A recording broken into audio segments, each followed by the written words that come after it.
Hello guys, welcome to Pika Fiction. So in this video, we will see what if Ash mastered the water type and Misty, Lana, and Nessa created a water harem for him. If you enjoy these kinds of stories, don't forget to show us some love by hitting the like button and subscribing to the channel. Your support means the world to us. Now, let's start the story. Chapter 1, The Cerulean. Reclaim the rain in Cerulean City didn't fall, it felt like it was being carefully placed, drop by heavy drop, by a sky that had forgotten the sun. It was a cold, industrial downpour that slicked the cobblestones of the old district and ran in greasy rivulets down the glass facades of the new high-rises. Ash Ketchum adjusted the collar of his high-neck storm coat, the heavy waterproof fabric dampening the noise of the bustling street. He stood on the edge of the sprawling plaza that fronted the Cerulean gym, watching the water pool around his boots. He hadn't been back to Kanto in 3 years. He hadn't been back to Cerulean in 5. The city had changed. The quaint, aquatic charm of the City of Water was being choked out by neon advertisements and steel gentrification. And sitting in the center of it like a besieged fortress was the gym. It didn't look like a place of learning anymore. It looked like a target. Barricades with the insignia of Macro Cosmos Energy, a Galar-based conglomerate, lined the perimeter. Private security contractors in matte black tactical gear stood at the entrance, their posture rigid, hands hovering near the pokeballs on their belts. They weren't League officials. They were hired muscle. Ash exhaled, his breath fogging in the chill air. He didn't check a map. He didn't check his Pokédex. He simply felt the humidity in the air, the vibration of the water filtration systems humming beneath the pavement. Time to flow, he murmured. He stepped out from the overhang of the train station. He didn't run. He walked with a steady, rhythmic gait that seemed to slide through the crowd without touching anyone. People unconsciously parted around him, an instinctual reaction to a predator moving through tall grass. As he approached the gym's main steps, 2 of the security guards stepped forward, blocking his path. They were big men, towering over Ash, sneers visible beneath their tactical visors. "Gym's closed, pal," the one on the left said, his voice grating. "Private function. Macro Cosmos business." Ash didn't stop. He didn't even slow down. He kept his hands in his pockets, his eyes shadowed by the hood of his coat. "I said turn around," the guard barked, reaching out to shove Ash's chest. Ash didn't dodge.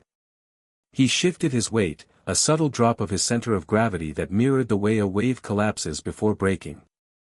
The guard's hand connected, but there was no resistance. Ash pivoted on his heel, using the man's own momentum to guide him past. In one fluid motion, Ash was behind him, and the guard was stumbling face-first into the wet pavement. The second guard panicked, his hand snapping to his belt. "Contact. We have a..." Ash's hand moved faster than the eye could track. He didn't draw a pokeball. He simply gripped the guard's wrist, his fingers clamping down with the crushing pressure of the deep ocean.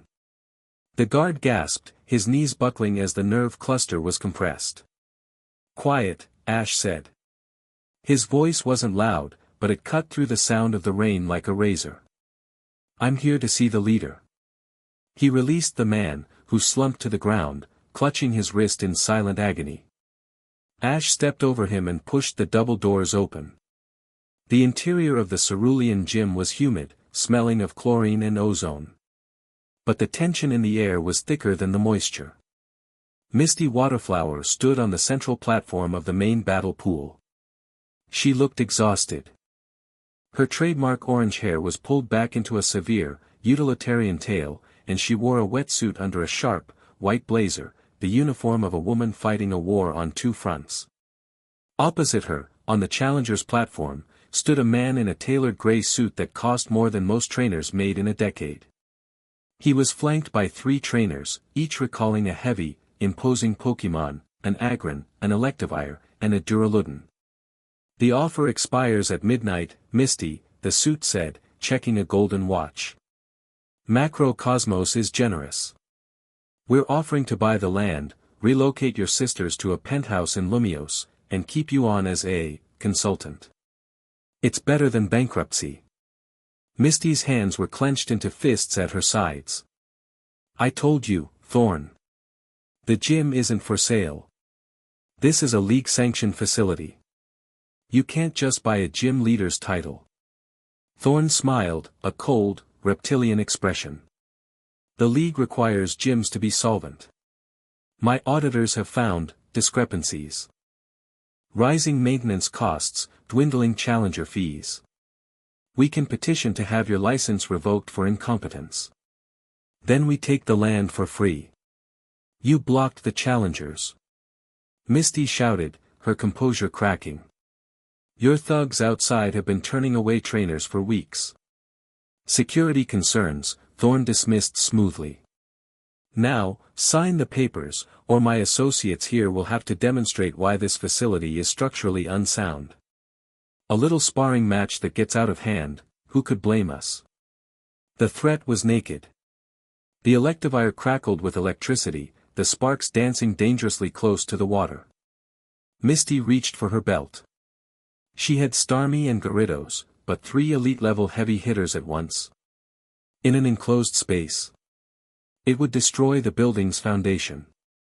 She was checkmated, and she knew it. Misty started, her voice trembling with suppressed rage.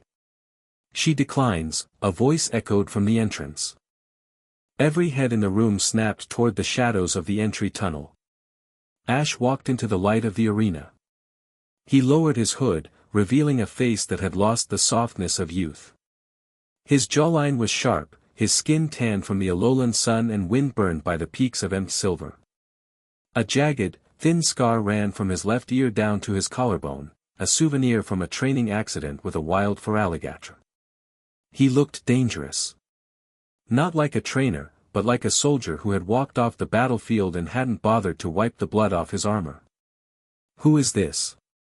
Thorn demanded, irritated. Security. Your security is taking a nap, Ash said calmly. He walked to the edge of the pool, ignoring the walkway, standing right at the water's edge. He looked at Misty. For a second, the years melted away. Misty's eyes widened, the shock breaking through her stress. Ash? He gave her a small, almost imperceptible nod. Sorry I'm late. Traffic. He turned his gaze to Thorn. The playful glimmer in his eyes vanished, replaced by a flat, terrifying stillness. You're trespassing in my home. Thorn laughed, though it sounded nervous. Your home. This is private property, kid. And unless you want to end up in the hospital, I suggest you walk away. Boys, show him the exit. The trainer with the electivire stepped forward. With pleasure. Thunder punch, the mercenary commanded. The massive electric type roared, surging forward with blinding speed. It leaped across the water, its fist crackling with enough voltage to stop a heart, aiming directly for Ash's head. Misty screamed, Ash, move. Ash didn't flinch. He didn't even reach for the pokeballs on his belt. He simply raised his right hand, snapping his fingers. Splash. The water in the pool exploded. It wasn't a Pokemon that emerged, it was a red blur of chitinous armor. A Kingler, massive and ancient, erupted from the surface like a ballistic missile. It moved with a speed that defied its bulk. Before the electivire could close the distance, the Kingler's massive larger claw, scarred and thick as a tree trunk, slammed shut around the electivire's waist. The sound of the impact was sickening, a wet thud that echoed off the ceiling. The Kingler didn't stop. It used the momentum of its breach to spin, slamming the electivire down into the concrete deck with enough force to crack the foundation. Crack. Silence fell over the gym. The electivire lay embedded in a spiderweb of fractured concrete, unconscious before it even hit the ground. The Kingler stood over it, foaming at the mouth, its shell glistening under the arena lights. It turned its eye stalks toward Ash, awaiting orders. Ash hadn't moved a muscle. Kingler, he said softly. Hold. The giant crab froze, its claw hovering inches from the downed opponent, snapping menacingly. Thorn's face went pale. What is that? That, Ash said, walking slowly toward the group, is the standard for this gym. If you can't beat the door guard, you don't get to speak to the leader. The other two mercenaries panicked. The trainer with the Agron shouted, heavy slam. Crush it. The Duraludon's trainer echoed, flash cannon. Aim for the boy. Ash. Misty yelled, reaching for her Gyarados. Stay back, Misty, Ash commanded. His voice had a layer of authority she had never heard before. It wasn't a request. As the Agron charged and the Duraludon began to charge its beam, Ash grabbed the second Pokeball on his belt. He threw it not into the air, but directly into the water. Dracovish. Rend. The water turned black as a shape moved beneath the surface. The Agron, heavy and clumsy, stepped onto the pool's edge to get to Kingler. The surface broke again. Dracovish didn't emerge gracefully, it was a prehistoric nightmare made flesh. It lunged out of the water, its massive, unhinged jaws clamping onto the Agron's steel arm. With a roar that sounded like grinding metal, the fossil Pokémon twisted its body. Fishious Rend. The move was empowered by the water, by the speed, and by the sheer ferocity of the creature. The Agron, a creature known for defense, was lifted off its feet and flung into the Duraludon, disrupting the flash cannon. The beam went wide, searing a hole in the ceiling. Both enemy Pokémon tumbled into a heap of metal and scales. Ash stood between his two monsters, the towering Kingler and the snarling Dracovish. He looked at Thorn, his eyes glowing with a faint, blue aura that seemed to pulse in time with the water in the pool. You have 10 seconds, Ash said. Thorn stumbled back, dropping his briefcase. Do you know who we are? We'll sue. We'll bury you in litigation. 5 seconds, Ash counted. Kingler snapped its claw. The sound was like a gunshot. Retreat. Get them back in the balls and let's go. Thorn screamed, turning and sprinting for the exit, his composure shattered. His mercenaries scrambled to recall their unconscious or groaning Pokémon, fleeing the gym as if the devil himself was snapping at their heels. Ash watched them go. He didn't relax until the doors swung shut and the sound of their engine faded into the rain. Only then did the tension leave his shoulders. He exhaled a long breath, and the blue aura in his eyes faded. He recalled Dracovish and Kingler in two beams of red light, then turned to face the platform. Misty was still standing there, staring at him. She looked like she was trying to reconcile the boy she remembered with the man standing in the wreckage of her pool deck. Ash offered a small, crooked smile, the first genuine one since he'd arrived. Hey, Mist.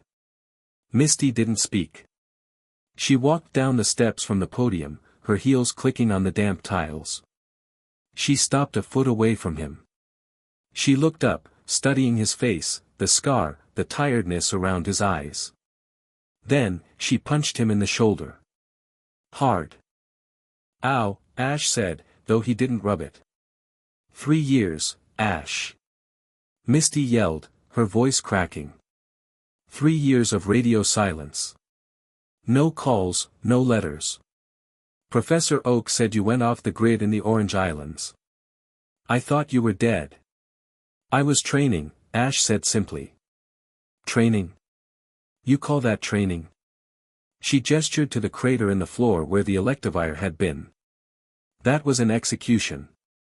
Since when does your Kingler move like a speed-form Deoxys? And what was that aura? Ash sighed, running a hand through his damp, messy hair. I had to change, Misty. The League, the traditional way wasn't working. I kept hitting ceilings. I needed to understand the element, not just the moves. He walked over to the edge of the pool and crouched, dipping his hand into the water. Water adapts. It takes the shape of the container. If the container is a battle, water becomes a weapon. If the container is life, it becomes sustenance. I spent 2 years in the deep currents off the Seafoam Islands without a suit. I learned to breathe with the rhythm of the tide. He looked up at her.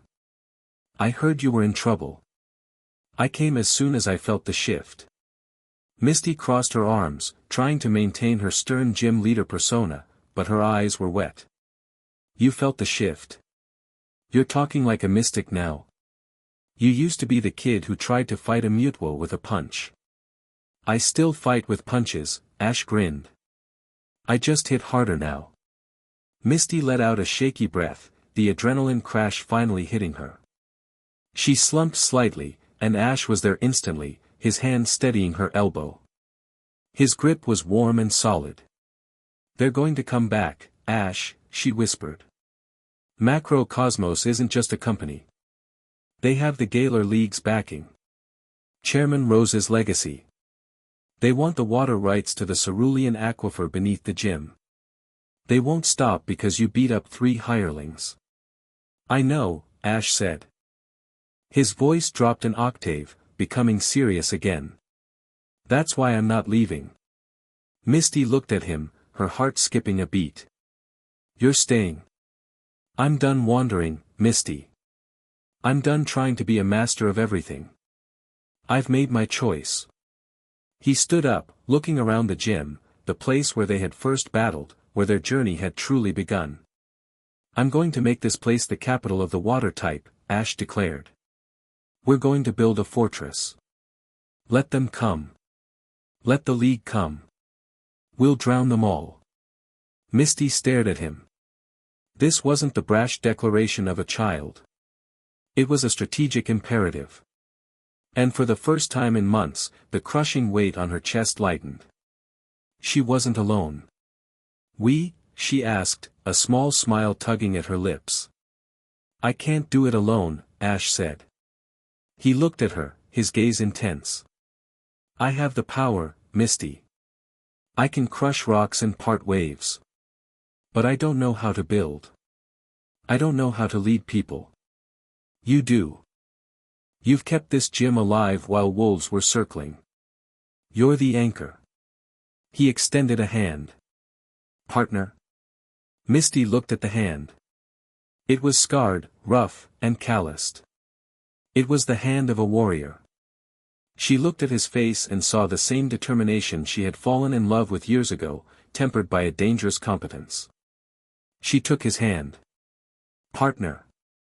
As their skin touched, a spark of electricity, not from a Pokemon, but from something human, passed between them. But, Misty added, her eyes narrowing playfully, if you destroy my gym floor again without asking, I'm using Psyduck on you. Ash laughed, the sound echoing through the empty arena. Deal. Later that evening. The rain had stopped, leaving the city glistening under the streetlights. Ash and Misty sat on the roof of the gym, overlooking the skyline. Ash had shed his heavy coat, revealing a black compression shirt that clung to a muscular frame. He was eating a sandwich Misty had made, looking out at the distant lights of the power plant. So, Misty said, leaning back on her hands. What's the plan? You beat Thorn, but tomorrow their lawyers will file an injunction. Or they'll send a champion-level threat. I'm counting on it, Ash said, chewing thoughtfully. I need to send a message. Not just to Macrocosmos, but to the world. What kind of message? That the water type isn't just for beauty contests and support roles, Ash said. I'm going to assemble a council. The strongest water specialists in the world. We unite, we consolidate our resources, and we declare the oceans a sovereign territory. Misty stared at him. Ash, that sounds like sedition. The Pokemon League won't allow a breakaway faction. It's not a breakaway, Ash corrected. It's a union. Fire types have the Cinnabar doctrines. Dragon types have the Blackthorn clan. Water is too fractured. We need to bring them together. He turned to her. I need you to contact Lana. Lana? From Alola? Misty blinked. Why her? Because she hears things we don't, Ash said mysteriously. There's something happening in the deep ocean, Misty. While I was training, I felt, disturbances. Ancient ones. Kyogre is restless. Manaphy is silent. Something is polluting the spiritual connection of the tides. Lana will know. And who else? Nessa, Ash said. Misty stiffened. Nessa? The Galar gym leader? She's a model, Ash. She's all about fame and sponsorships. She's the face of the kind of corporate culture that just tried to buy my gym. She's strong, Ash countered. I watched her matches. She fights angry. She hates the leash she's on. If we offer her a way to fight for herself, she'll be the sharpest blade we have. Misty looked away, a twinge of jealousy prickling her. So, you want to build a harem of powerful women to fight your battles? Ash chuckled, leaning back. I want the best. And it just so happens the best water trainers are women. Besides, he bumped her shoulder with his, I only have one anchor. Misty blushed, hiding it by taking a swig of her water bottle. Smooth talker. You definitely learned that in the Orange Islands. Suddenly, Ash's demeanor shifted. He sat up straight, his head cocking to the side. What is it? Misty asked, reaching for her pokeball. Listen, Ash whispered. At first, Misty heard nothing. Then, she heard it, a low, rhythmic thrumming sound coming from the sky. It was the sound of rotors. Heavy lift rotors. They're back, she hissed. No, Ash stood up, his eyes narrowing as he looked toward the north. That's not corporate security. That's military grade. A spotlight cut through the darkness, illuminating the roof of the gym. A voice boomed from a loudspeaker on a hovering stealth craft. Ash Ketchum. By order of the Kanto Pokemon League and the G-Men, you are to surrender your Pokemon and accompany us for questioning regarding the unauthorized use of lethal force. Misty gasped. Lethal force? You didn't kill anyone. I broke a few bones, Ash shrugged, unbothered. And I terrified a corporate executive. To the League, that's worse than murder. He walked to the edge of the roof, standing directly in the spotlight. He didn't raise his hands. He crossed them over his chest. Go away, Lance. Ash shouted at the helicopter. I'm busy. The helicopter door slid open. A figure in a cape jumped out, plummeting 50 feet to the roof. A Dragonite appeared beneath him at the last second, breaking his fall with a gust of wind. Lance, the champion of Johto and Kanto, stepped onto the roof. He looked furious. This isn't a game, Ash, Lance barked. You hospitalized 3 registered trainers. You caused structural damage to a historic site. You're acting like a villain. I defended a gym leader from a hostile takeover, Ash retorted, his voice cool. Where were you, Lance? Where were the G-Men when Thorn was threatening to bulldoze this place? Lance faltered slightly. We were investigating. These things take time. You can't just take the law into your own hands. The law is too slow, Ash said. Water isn't. Lance narrowed his eyes. I'm taking you in, Ash. Don't make me fight you. You can try, Ash said. He reached for a pokeball. But you're standing on a roof. Above a pool. In a city where it just rained. He tossed the ball. Blastoise. Hydro Cannon. The ball burst open, and Ash's Blastoise materialized. But this wasn't the Blastoise of the past. It was massive, its shell etched with glowing blue runes. The cannons on its back didn't just fire water, they pressurized the air around them. Lance's Dragonite roared, sensing the threat. Don't do this, Misty pleaded, stepping between them. Lance, he's right. They were going to destroy the gym. Ash just protected me. Lance looked at Misty, then at Ash, then at the glowing cannons of the Blastoise. He saw the resolve in Ash's eyes. This wasn't a trainer looking for a badge. This was a leader looking for a war.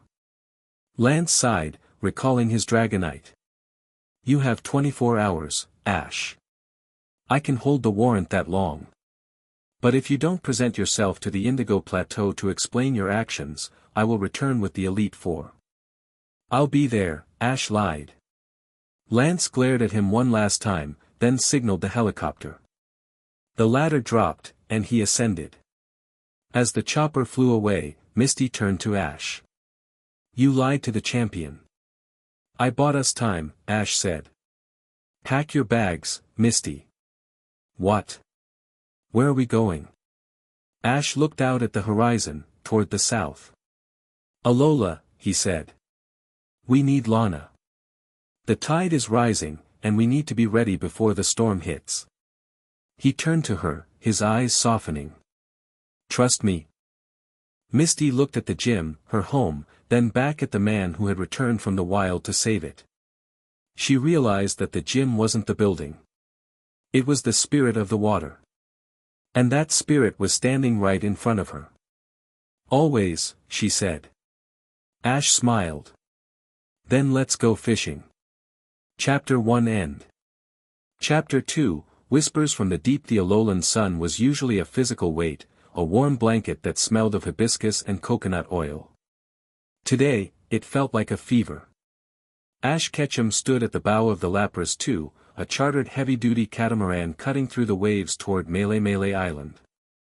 The wind whipped his black hair back, but his eyes didn't squint against the spray. They were fixed on the water below. To anyone else, the ocean looked picture-perfect, a dazzling expanse of turquoise shifting into deep sapphire. But Ash wasn't looking at the surface. He was feeling the pulse beneath it. And the pulse was erratic. Arrhythmic. You're doing it again, Misty's voice cut through the wind. Ash didn't turn. He gripped the railing, his knuckles white. Doing what? Brooding. Staring at the water like it owes you money. Misty stepped up beside him, handing him a bottle of cold water. She was dressed for the climate, denim shorts and a yellow tank top, but her eyes were scanning the horizon with the same tactical sharpness she'd displayed in Cerulean. Relax. We're in paradise. Technically. It's not paradise, Ash murmured, taking the water but not drinking. Can't you feel it? The current, it's heavy. It's sluggish. Misty frowned, looking down at the wake of the boat. It looks clear to me, Ash. Maybe you're just projecting. You've been on high alert since the gym. No, Ash said, his voice hard. It tastes like copper. Like blood diluted in 1,000,000 gallons of salt. He closed his eyes, extending his senses. During his isolation at the Seafoam Islands, he had learned to tune his aura to the frequency of water molecules. It wasn't magic, it was biology amplified by spirit. Right now, the ocean around Alola wasn't singing. It was screaming in a low, muffled frequency that made his teeth ache. Captain says we're 20 minutes out from Hawali City, Misty said, watching him concernedly. We need to find Lana. If anyone knows what's going on with the local currents, it's her. She's not in the city, Ash said abruptly. Misty blinked. How do you know? Ash pointed starboard, toward the open ocean, away from the safety of the harbor. Because the screaming is coming from over there. And she's the only one crazy enough to listen to it. Ash forced the captain to divert course. It took a significant bribe from Misty's emergency gym funds and a subtle threat from Ash's Kingler, who tapped on the glass of the wheelhouse, to convince the superstitious sailor to head toward the rogue reefs. The further they moved from the main islands, the darker the water became. The playful turquoise faded into a bruising purple. The sky above seemed to gray, clouds gathering not from wind, but from a localized pressure drop. I see a boat. Misty shouted, looking through a pair of high-powered binoculars. Small fishing vessel. Oh no. What? Ash was already climbing onto the railing. It's surrounded, Misty said, her voice tight. Garridos. A whole school of them. And they're thrashing. Ash didn't wait for the boat to get closer. Keep the captain back. I don't want civilians getting caught in the crossfire. Ash, wait. It's too far to swim. Ash ignored her. He tapped the pokeball on his hip. Greninja. In a flash of blue light, the ninja Pokemon materialized in midair. Ash leaped from the railing, catching Greninja's extended webbed hand. They hit the water together, not with a splash, but with a slice. To Misty's amazement, Ash didn't sink. He held on to Greninja, who surged forward with hydropropulsion, cutting through the waves like a torpedo. They were moving at 40 knots, a blurred streak of blue and black racing toward the distress signal. As they closed the distance, the roar of the Garridos became deafening. There were 6 of them, massive serpentine bodies coiling and striking at a small, weathered fishing boat that was bobbing helplessly in the swell. On the deck of that boat stood a figure. Small, blue-haired, and wielding a fishing rod like a spear. Lana. She wasn't panicking. She was dancing. As a Garridos lunged, she vaulted over the railing, using the rod to swing herself around the rigging, landing on the cabin roof. Her Primarina was in the water, singing a disorienting melody that created walls of bubbles to deflect the hyper beams. Primarina, Moonblast. Keep them back. Lana shouted, her voice calm but strained. The explosion of pink energy knocked one Garridos back, but 2 more surged from the depths, their eyes glowing red with unnatural rage. They weren't hunting. They were destroying. One of them, a massive specimen with scarred scales, brought its tail down on the boat's stern. Wood splintered. The vessel listed violently. Lana lost her footing, sliding toward the water, and the waiting jaws of the pack. Now. Ash launched himself from Greninja's back. He soared through the air, covering the last 30 feet in a gravity-defying arc. He didn't aim for Lana. He aimed for the Alpha Garridos. He landed squarely on the serpent's head. The beast roared, thrashing to throw him off, but Ash clamped his legs around its horns. He didn't strike it. He slammed his palms onto the hard, wet scales between its eyes. Sleep. The command wasn't shouted. It was projected. A pulse of blue aura exploded from Ash, visible even to the naked eye. It rippled outward like a shockwave. The Alpha Garridos froze. Its pupils dilated. The rage in its eyes flickered and died, replaced by confusion. Ash didn't stop. He channeled the sensation of the deep trench, the crushing weight, the silence, the stillness. He forced that feeling into the mind of the rampaging Pokémon. One by one, the other Garridos stopped their assault. They floated in the water, lethargic, their aggression short-circuited by the overwhelming alpha signal Ash was broadcasting. Ash exhaled, sliding off the alpha's head and dropping into the water. He treaded water next to the massive beast, patting its snout gently. "It's okay," he whispered to the dragon. "The noise is gone. Go deep. It's quiet there." The Garridos groaned, a low, rumbling sound, and slowly submerged, leading its pack back into the depths. Silence returned to the reef. The only sound was the lapping of waves against the broken hull of the fishing boat. Ash swam to the side of the vessel and hauled himself up onto the splintered deck, water streaming from his coat. He shook his hair out and looked up. Lana was standing on the cabin roof, her fishing rod lowered. Her eyes, wide and blue as the ocean used to be, were fixed on him. She didn't look scared. She looked like she was seeing a ghost. "Ash," she whispered. Ash grinned, though his eyes remained serious. "Hey, Lana. Caught anything good?" An hour later, Misty had arrived with the charter boat to tow Lana's damaged vessel back to a secluded cove on Akala Island. They sat on the beach as the sun began to set, painting the sky in bruised purples and oranges. Lana had built a fire. She was roasting skipjack tuna on skewers, her Primarina resting its head on her lap. Misty was tending to a cut on Lana's arm with a first aid kit. "I didn't think you'd ever come back," Lana said quietly, turning the skewers. "After the League, you just vanished." "I had to," Ash said. He was sitting on a piece of driftwood, sharpening a knife. "But I'm back now. And I brought trouble." "You usually do," Lana noted, a faint smile touching her lips. Then her expression darkened. "You felt it, didn't you? With the Garridos." "I felt it," Ash nodded. They weren't angry. They were terrified. Something was driving them up from the trench.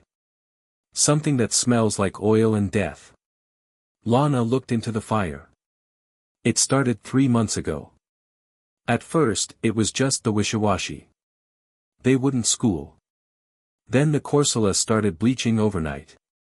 Now, the predators are going mad. The locals blame global warming, or runoff from the new resorts.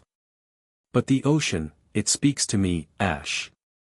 It's telling me it's being poisoned from the inside. "Shadow water," Ash said. Misty looked up.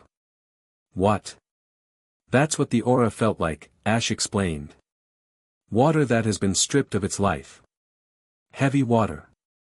It's not natural. Someone is making it." Lana's eyes widened. "There have been rumors. Deep-sea miners operating in the exclusion zones. Ships that fly no flags. I tried to get close to one last week near the Patown coast. My engine died instantly. It felt like the magic was sucked out of the world." Ash sheathed his knife and stood up, walking to the water's edge. "It's an organization called the Order of the Deluge. They're weaponizing the ocean. They want to reset the world by drowning it." Lana was silent for a long moment. She watched Ash's back. He stood differently now. He used to stand like a boy ready to run, now he stood like a rock that broke the waves. "Why are you here, Ash?" she asked. Ash turned.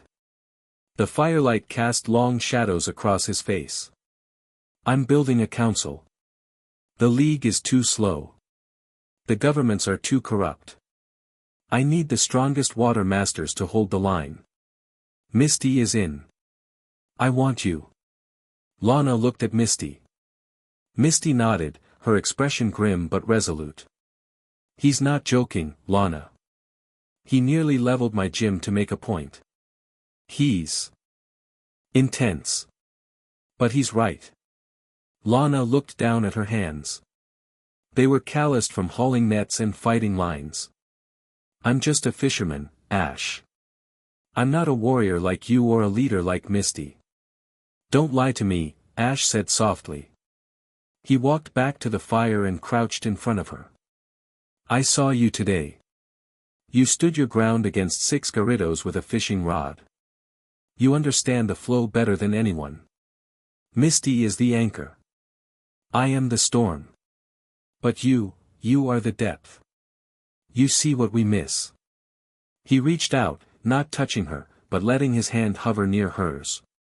"I can't fight what I can't find. I need your eyes, Lana."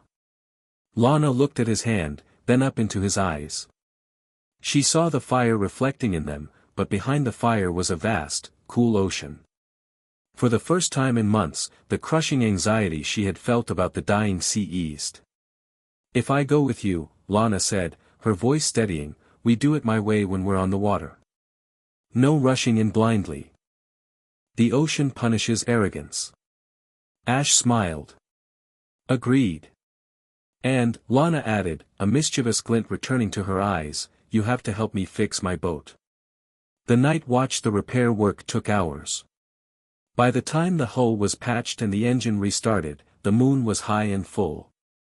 Misty had fallen asleep in the cabin of the charter boat, exhausted from the travel and the stress.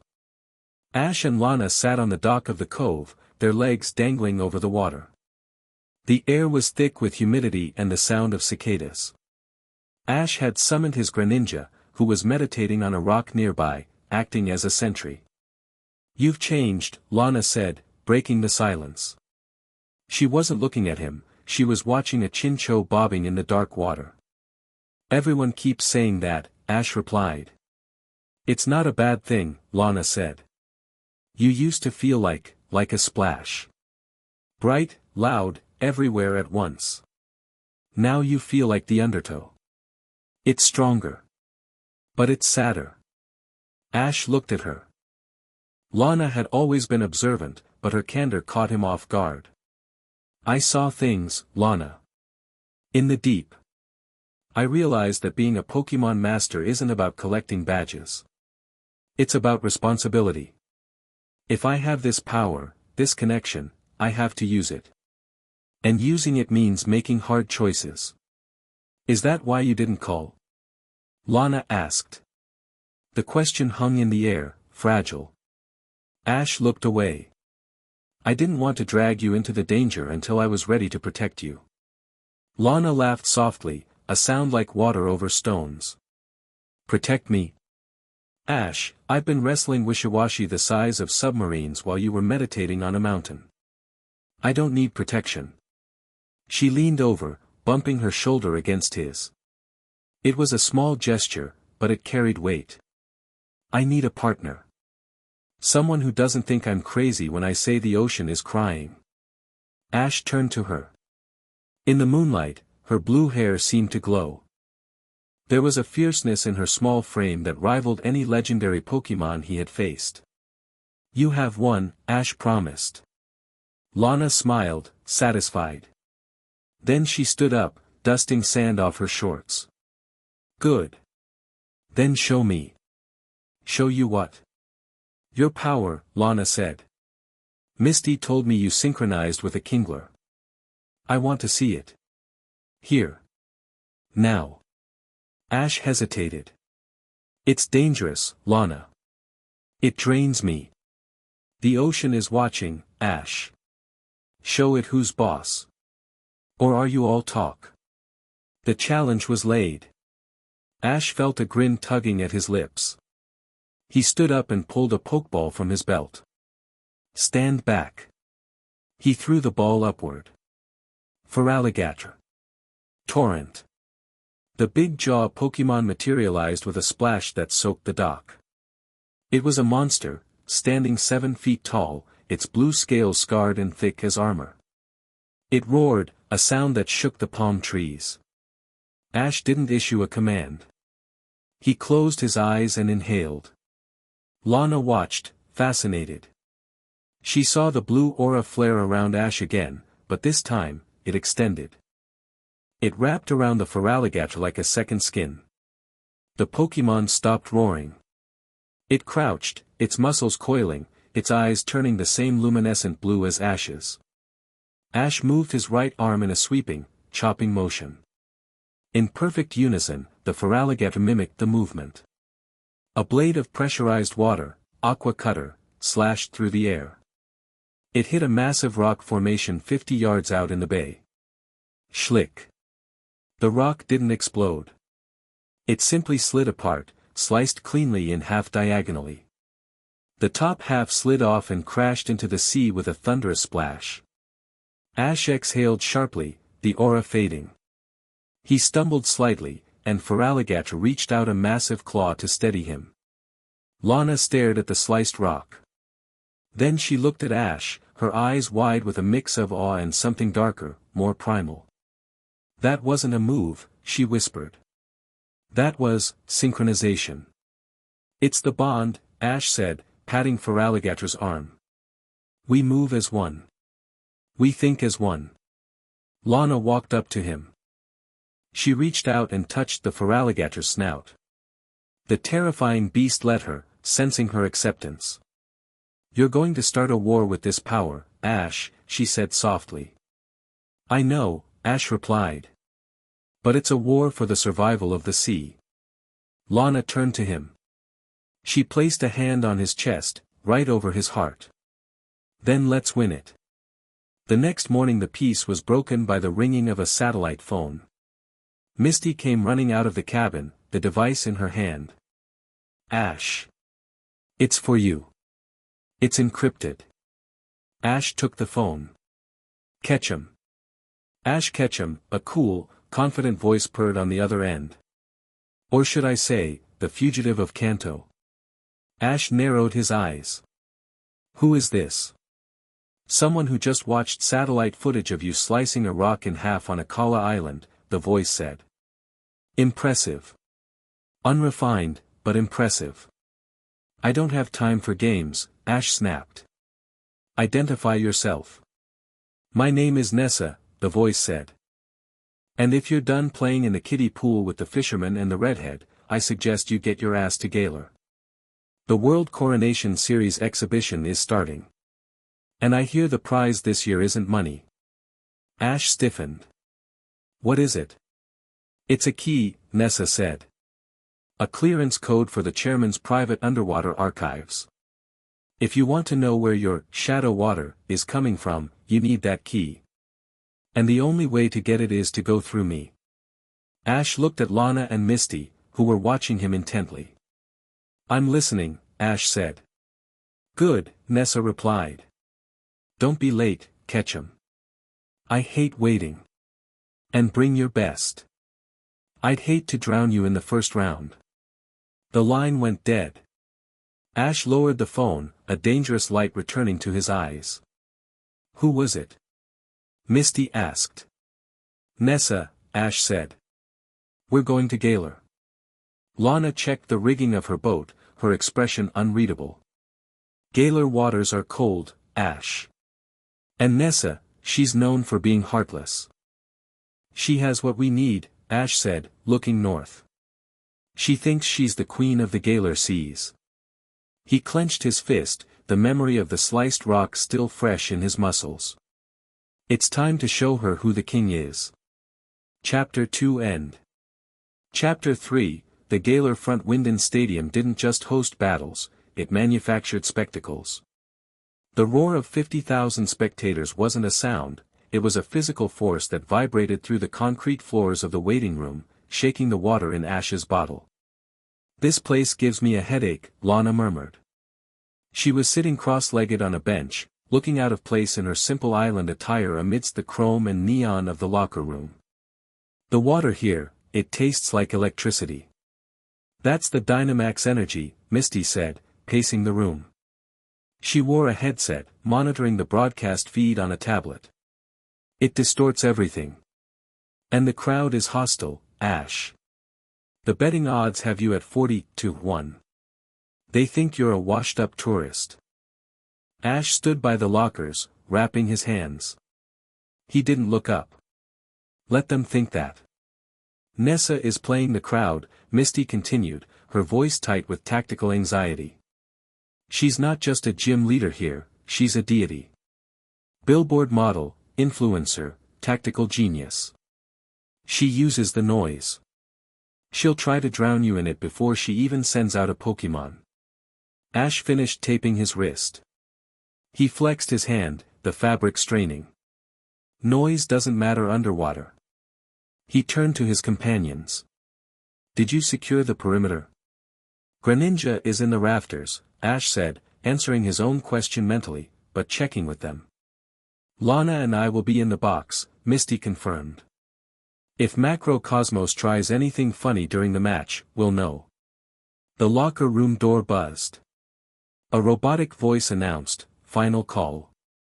Challenger Ash Ketchum to the pitch. Ash grabbed his belt. He didn't have 6 balls.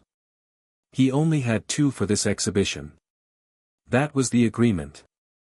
Hey, Misty said, stopping him as he reached the door. She straightened his collar, her eyes searching his. She fights dirty, Ash. She uses swift swim strategies and terrain manipulation. She'll try to speed blitz you. Ash offered a faint, dry smile. Speed is just distance divided by time. I don't plan on giving her either. He walked out into the tunnel. The transition from the dark tunnel to the arena was blinding. Spotlights swept across the pitch, and the massive screens overhead projected Ash's face, grim, scarred, and unsmiling, contrasted against Nessa's. Nessa's photo was stylized, airbrushed, perfection. Ash's looked like a mugshot. Ladies and gentlemen, the announcer bellowed, his voice amplified to ear-splitting levels. The pride of Hulbury. The siren of the Galar Sea. Nessa. Across the field, a platform rose. Water jets erupted in a choreographed display, forming a shimmering curtain. Nessa stepped through it. She looked magnificent and intimidating. She wore her custom competitive uniform, modified with sponsorships, her hair flowing like a dark river. She waved, and the stadium shook. She brought a microphone to her lips. So, her voice echoed, smooth and mocking. The Reclaimer arrives. I heard you made a splash in Kanto, little boy. But this isn't a swimming pool. This is the ocean. Ash walked to his trainer box. He didn't wave. He didn't smile. He simply unclipped a microphone from the stand and held it. I'm not here for an autograph, Nessa, Ash said. His voice was calm, but it cut through the cheering. I'm here for the key. Nessa's eyes narrowed. The crowd quieted, sensing the shift in tone. This wasn't friendly banter. The chairman's archives are restricted to those who prove their worth, Nessa said, clipping a pokeball from her belt. You want access to the truth? Come and take it. Match start, the referee shouted, raising his flags. Golisopod. First impression. Nessa screamed. The ball burst open, and the hard-scale Pokemon materialized instantly. It didn't wait. Using the priority speed of its signature move, it blurred across the field, a silver streak aiming for Ash's unoccupied zone before he could even summon a Pokemon. It was a psychological play. Attack the trainer's confidence. Dracovish. Ash didn't shout. He tossed the ball underhand. Crunch. Dracovish didn't manifest defensively. It manifested mid-lunge. The fossil abomination, a creature of mismatched biology and primal rage, caught the Golisopod's claw in its massive jaws. The impact shockwave blew the rain machines backward. The crowd gasped. First impression was supposed to be unblockable. What? Nessa hissed. Fishious rend, Ash commanded. Dracovish's jaws glowed with vicious, watery energy. It clamped down. The sound of chitin cracking echoed through the stadium. With a savage twist of its neck, Dracovish lifted the heavy Golisopod and slammed it into the turf. Golisopod, emergency exit. Nessa shouted, trying to trigger the ability to recall it. Don't let it leave, Ash said coldly. Dracovish stepped on the Golisopod's chest, pinning it to the ground. It roared, a prehistoric sound that made the hairs on the back of everyone's neck stand up. It wasn't just a battle, it was a predation. Hydro pump. Point blank, Ash ordered. A torrent of water blasted from Dracovish into the pinned Pokemon. The referee scrambled. Golisopod is unable to battle. The winner is Dracovish. The silence in the stadium was deafening. The match had lasted 30 seconds. Nessa stared at her unconscious Pokemon, then at Ash. Her composure cracked. The supermodel veneer vanished, replaced by the fury of a warrior who had just been slapped in the face.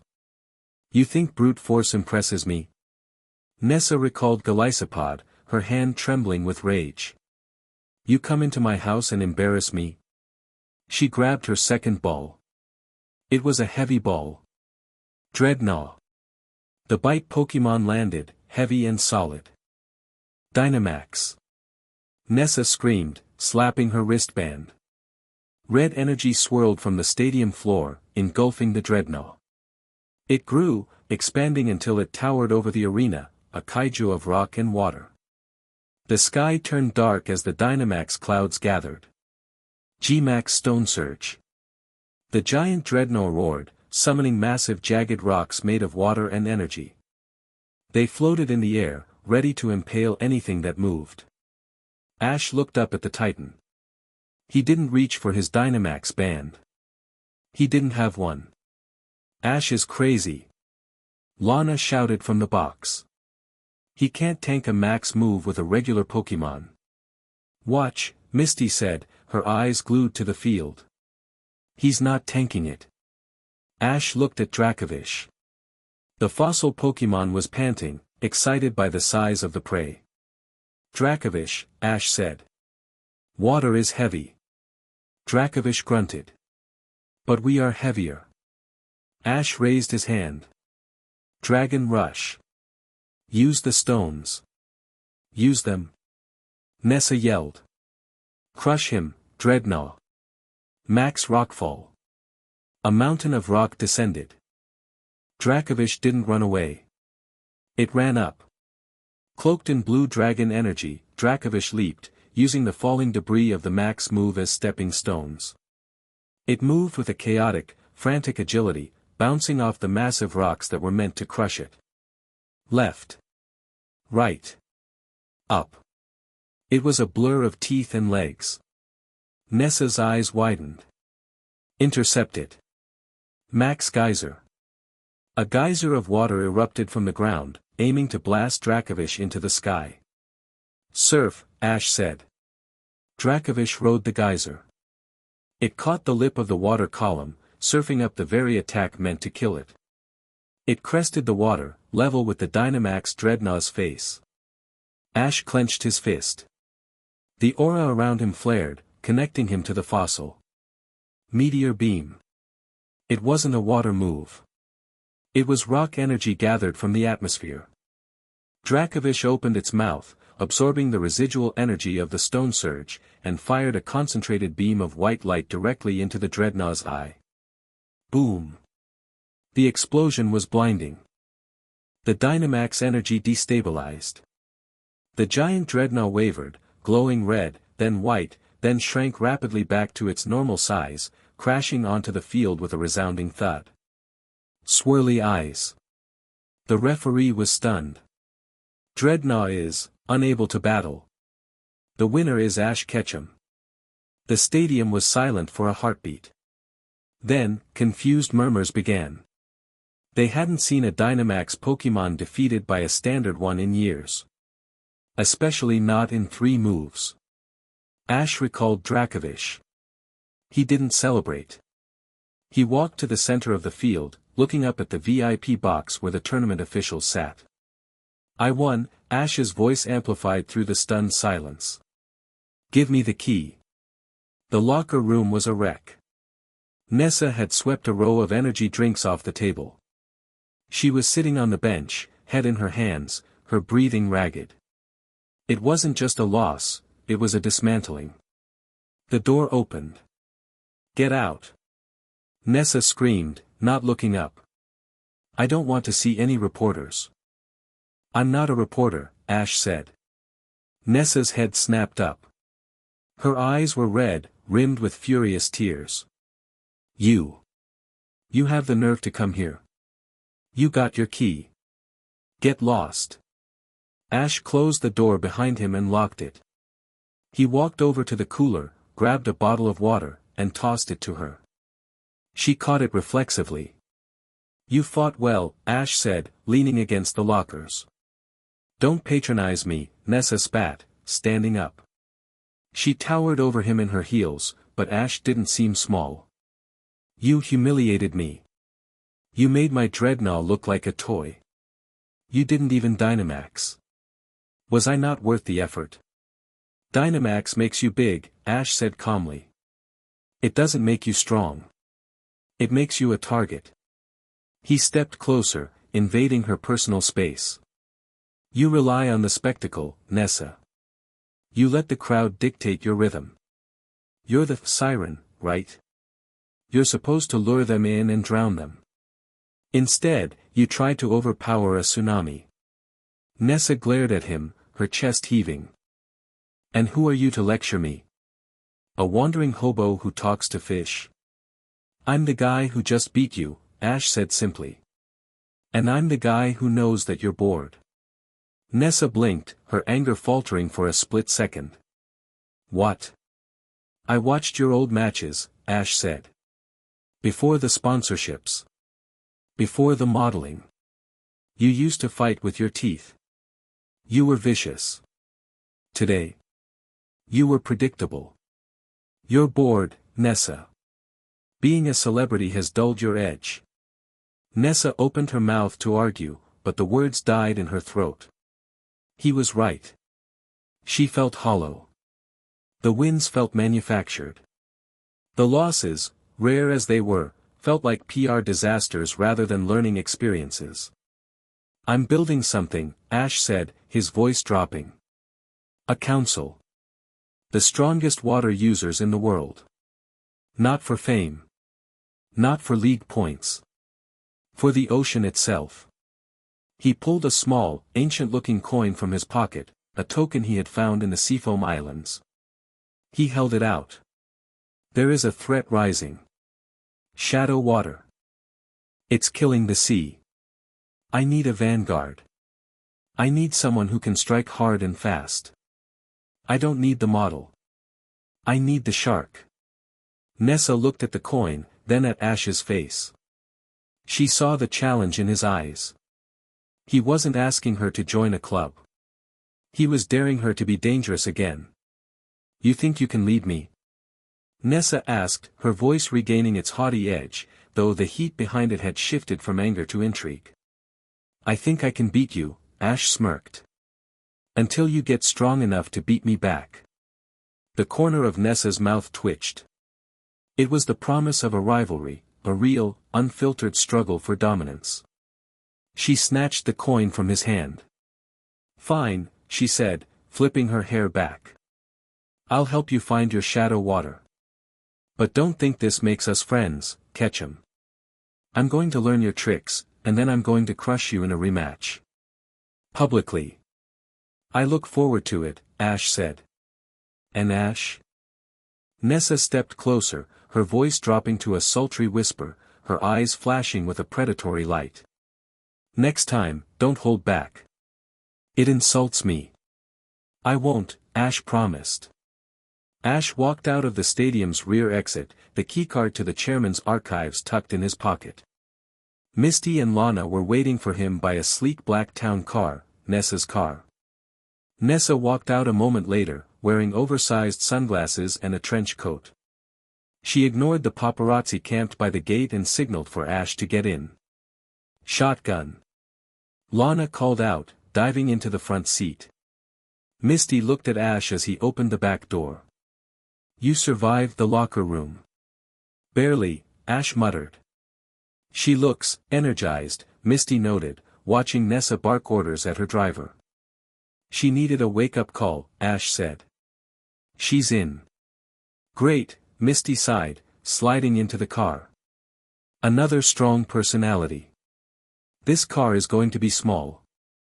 Ash sat in the back between Misty and a pile of Nessa's shopping bags. As the car pulled away, heading toward the Macrocosmos Tower, Ash looked out the window.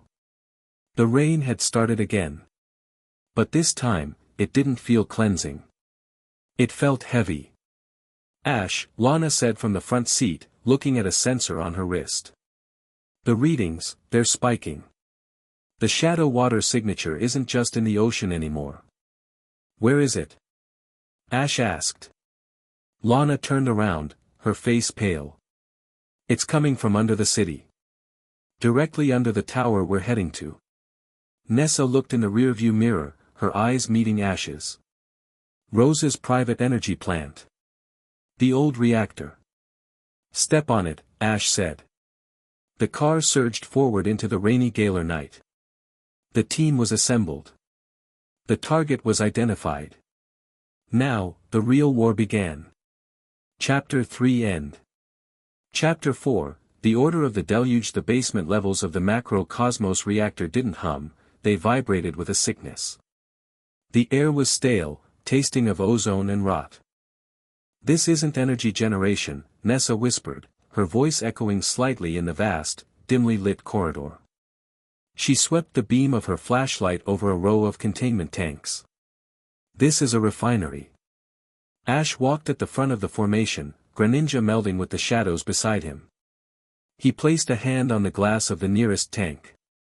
Inside, a dark, viscous liquid swirled sluggishly. It looked like water, but it moved like mercury. It's dead, Lana said, standing well back, her hands clutching her stomach. She looked pale. They've stripped the oxygen, the minerals, the life, it's just a void in liquid form. Shadow water, Ash confirmed.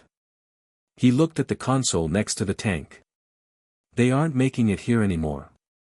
These are leftovers. Misty was already at the main terminal, fingers flying across the holographic keyboard. I'm scrubbing the logs. It looks like they moved the primary production facility 3 days ago. They knew the League was sniffing around. Where? Ash asked. Coordinates are encrypted, Misty muttered, biting her lip. But, got it. Manifest logs. A freighter named the Abyssal Wake departed for a location in the Mid-Atlantic Ridge.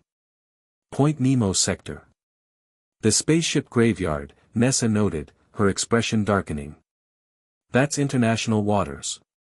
No jurisdiction. No laws. Perfect for a cult, Ash said. He turned to the group. We leave now. Wait, Lana hissed. Her head snapped toward the corridor they had come from. We're not alone.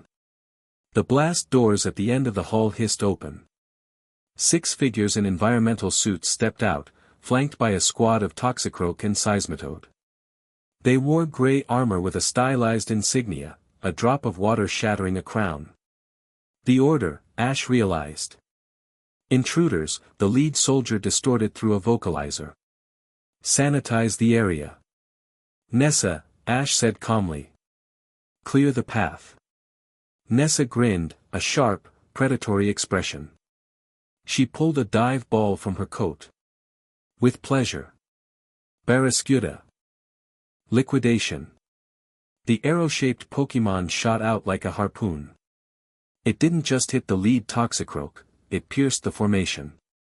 Nessa was already moving, following her Pokémon, her heels clicking rhythmically like a metronome of pain. Go. Ash ordered Misty and Lana. Get the data to the car. I'll cover the rear. Ash, Misty started. Go. As the girls sprinted for the exit, Ash turned back to the remaining soldiers. He didn't draw a Pokémon. He simply cracked his knuckles, the blue aura flaring around his fists. Greninja, he murmured. Lights. Greninja flung a water shuriken at the overhead junction box. Sparks showered down, and the corridor plunged into darkness. Then, the screaming started. 12 hours later. The Mid-Atlantic. The Dreadnought's Tooth was a marvel of Galar engineering, a 90-foot stealth yacht designed for speed and luxury. Currently, it was cutting through a dense fog bank at 45 knots, the engines growling low in the water. Ash stood on the foredeck, the salty spray misting his face. The fight at the reactor had been a skirmish, this felt like the march to war. Misty stepped out of the bridge, handing him a mug of coffee. You're brooding again. I'm thinking, Ash corrected, taking the mug. About the soldiers. They were trained, Ash said. They didn't fight like trainers. They fought like a unit. They targeted the trainer, not the Pokémon. If Nessa hadn't been so fast. But she was, Misty said firmly. She leaned against the railing, looking out at the gray nothingness. We're a good team, Ash. Messy, but good. Lana is navigating us through currents that don't appear on any chart. Nessa is coordinating supply drops with her contacts. And I.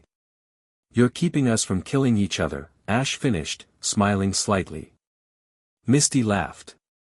Basically. You know, for a warlord of the sea, you're surprisingly high maintenance. I missed you, Mist, Ash said, the banter dropping away for a moment of sincerity. Misty softened, her cheeks tinting pink. I missed you too. Even if you did come back as a terrifying combat pragmatist. Ash. Misty. Lana's voice crackled over the ship's intercom. Bridge. Now. The water, it stopped moving. The bridge of the yacht was bathed in the red glow of emergency lighting. Lana stood at the sonar station, her eyes wide.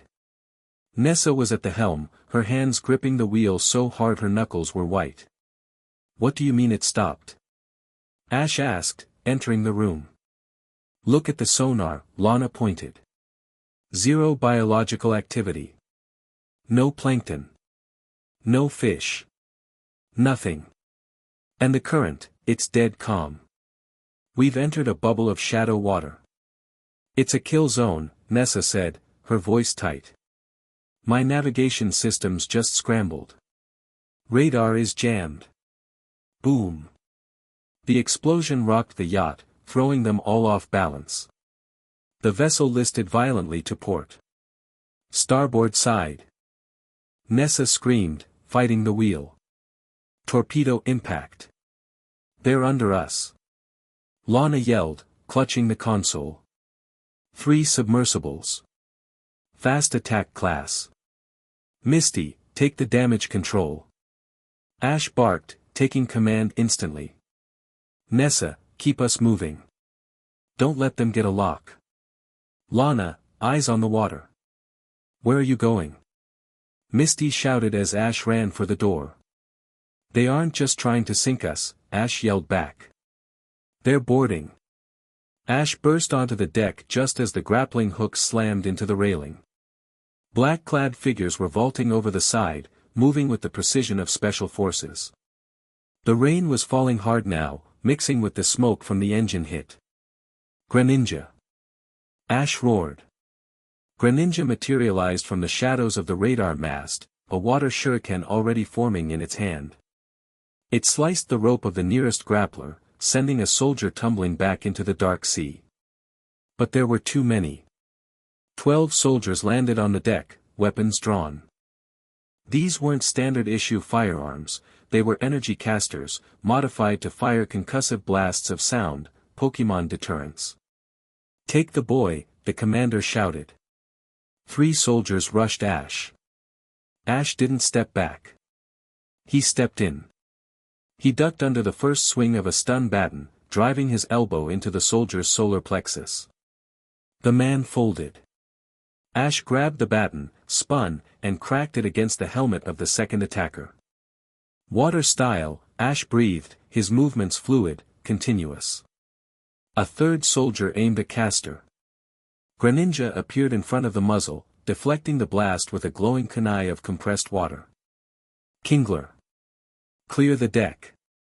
Ash threw a ball into the air. The giant crab landed with a heavy thud, shaking the teak decking. "Crab hammer. Wide arc." Kingler swung its massive claw, a glowing hammer of water energy sweeping 3 soldiers off their feet and over the railing. "They have heavy hitters," a soldier yelled. "Deploy the cloisters." 6 pokeballs flew from the enemy line. 6 cloisters materialized, their shells spiked and menacing. Icicle spear.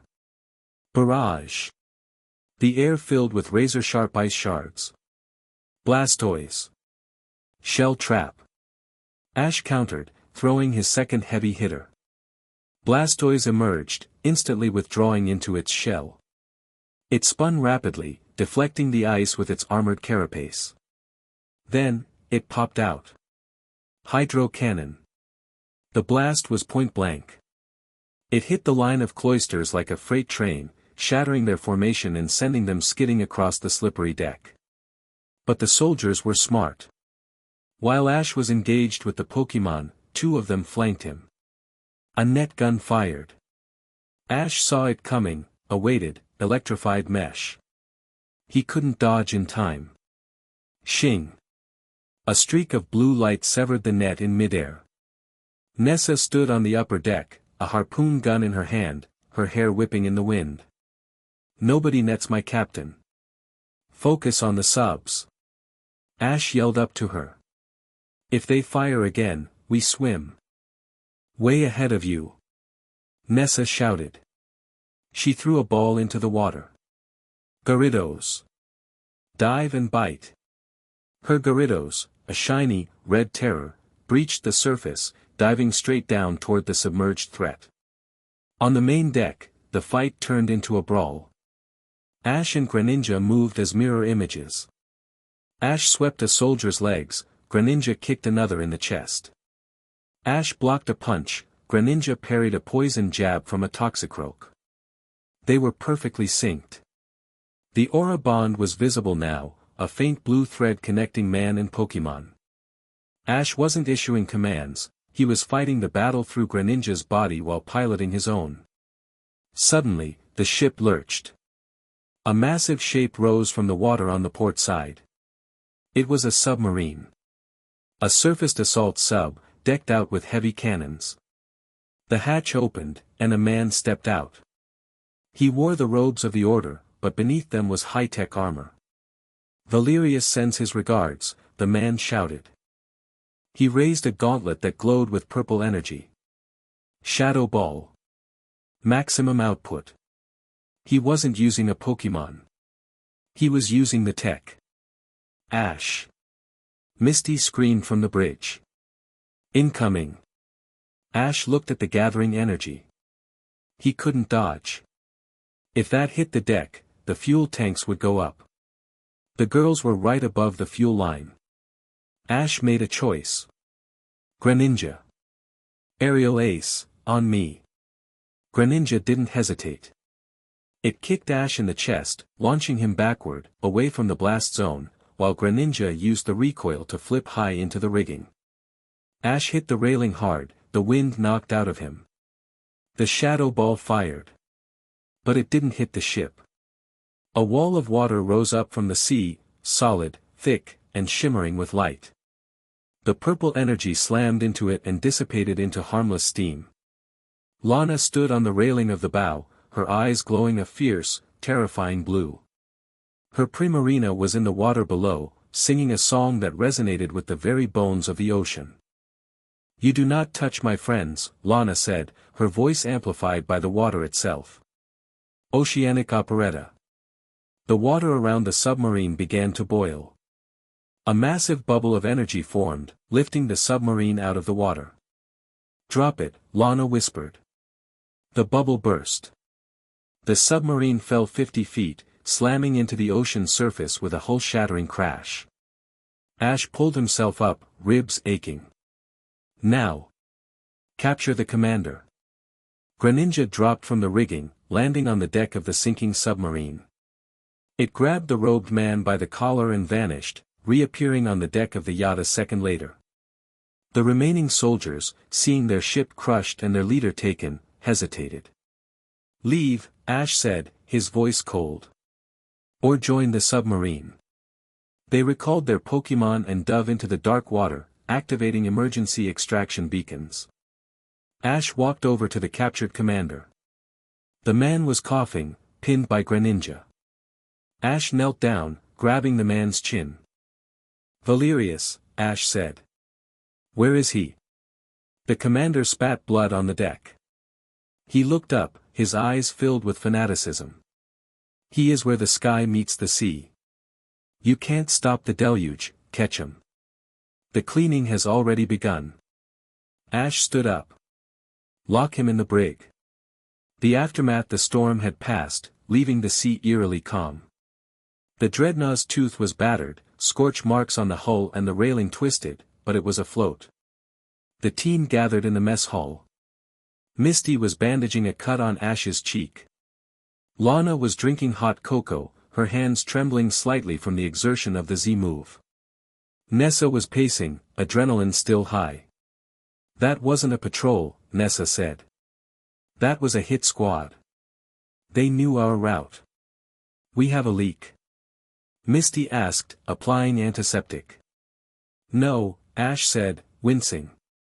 "They have surveillance we don't understand. The shadow water, it acts like a network.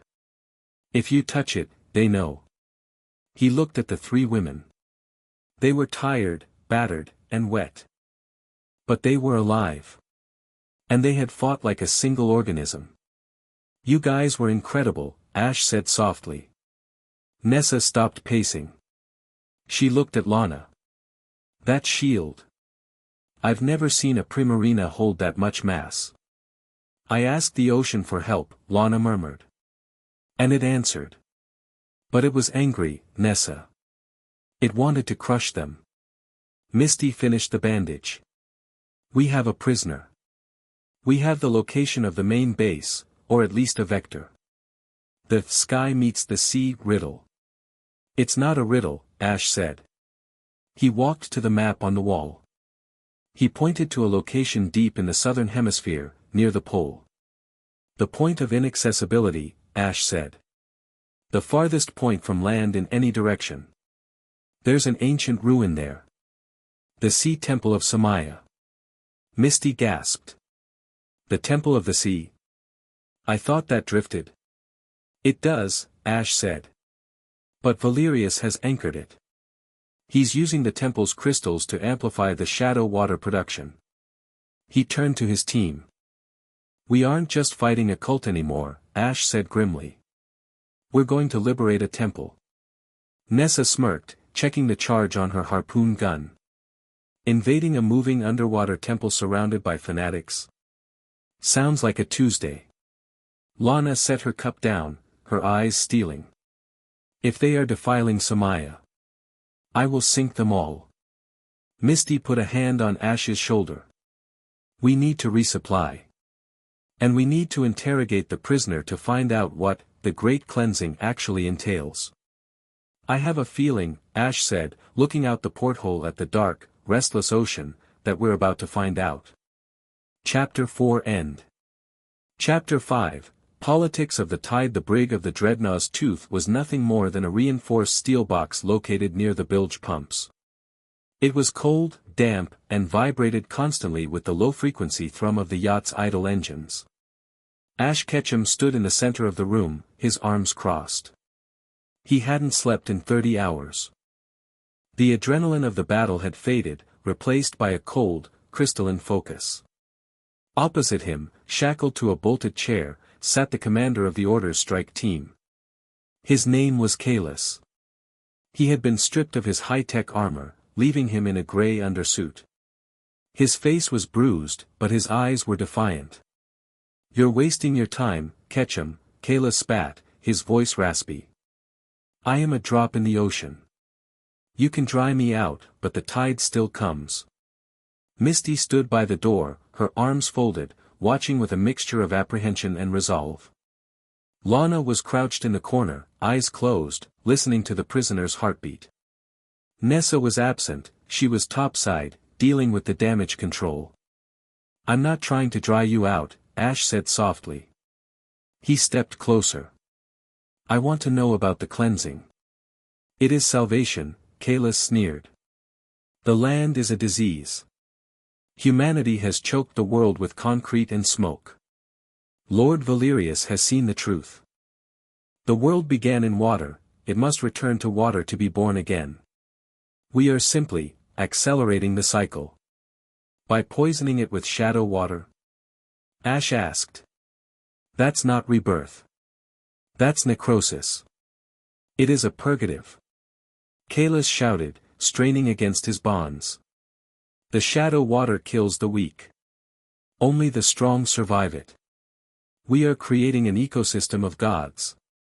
Ash stared at him. He didn't blink. Slowly, the air in the room began to feel heavy. It wasn't humidity, it was pressure. The kind of pressure found at the bottom of the Marianas Trench. Kalis stopped shouting. He gasped, his chest heaving as if an invisible weight were sitting on his lungs. He looked at Ash with widening eyes.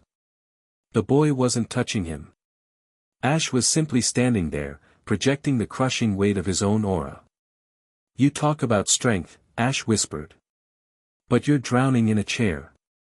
Ash, Misty warned gently. Don't kill him. Ash dialed back the pressure slightly. Kalis sucked in a greedy breath, coughing violently. The Sea Temple, Ash said. Why there? Why Samaya? Kalis wheezed, looking up at Ash with a newfound fear. This wasn't a trainer.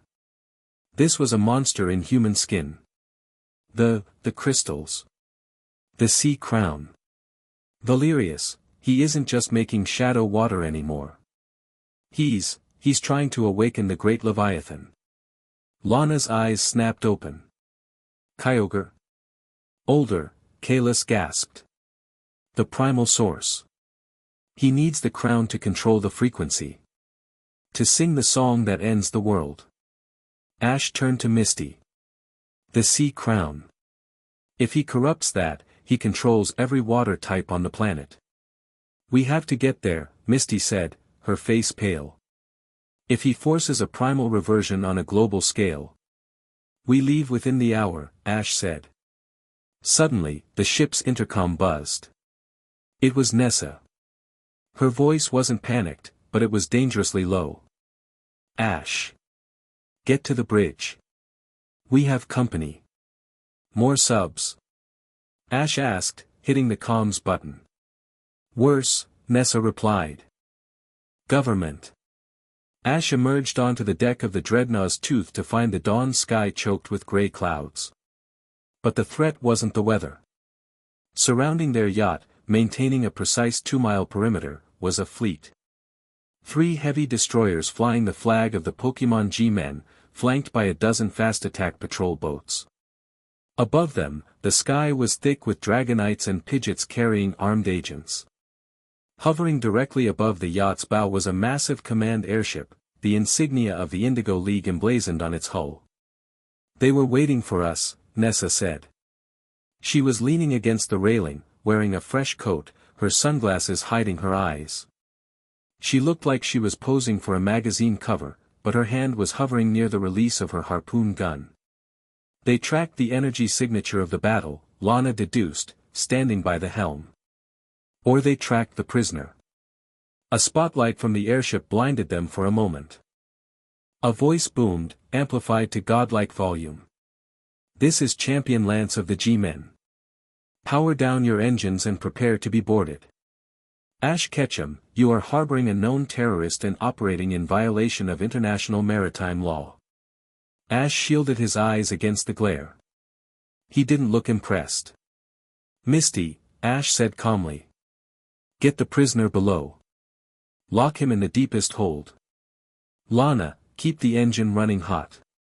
Be ready to dive. We can't dive, Lana reminded him. This isn't a submarine. If I say dive, we dive, Ash said. He walked to the center of the foredeck. Nessa, he said. Yeah. How are your ratings lately? Nessa smirked, a wicked curve of red lips. Trending upwards. Why? Get your camera drone, Ash said. If they want a show, let's give them one. The boarding party didn't rappel down ropes. They landed with the heavy thud of dragon types hitting the deck. Lance landed first. His cape swirled around him in the wind. He looked majestic, the very image of justice and order. Flanking him were 2 Elite Four members, Drake of Hoenn and Seabold of Kalos. Behind them stood a squad of uniformed officers with Magnezone, their magnets humming with suppression fields. Ash stood alone on the deck to meet them. He wore his high-collared coat, his hands in his pockets. He looked small compared to the dragons, but he cast a shadow that seemed to swallow the light. Ash, Lance said. His voice was disappointed, like a father scolding a wayward son. It didn't have to be like this. You're blocking my son, Lance, Ash said, looking up at the dragons.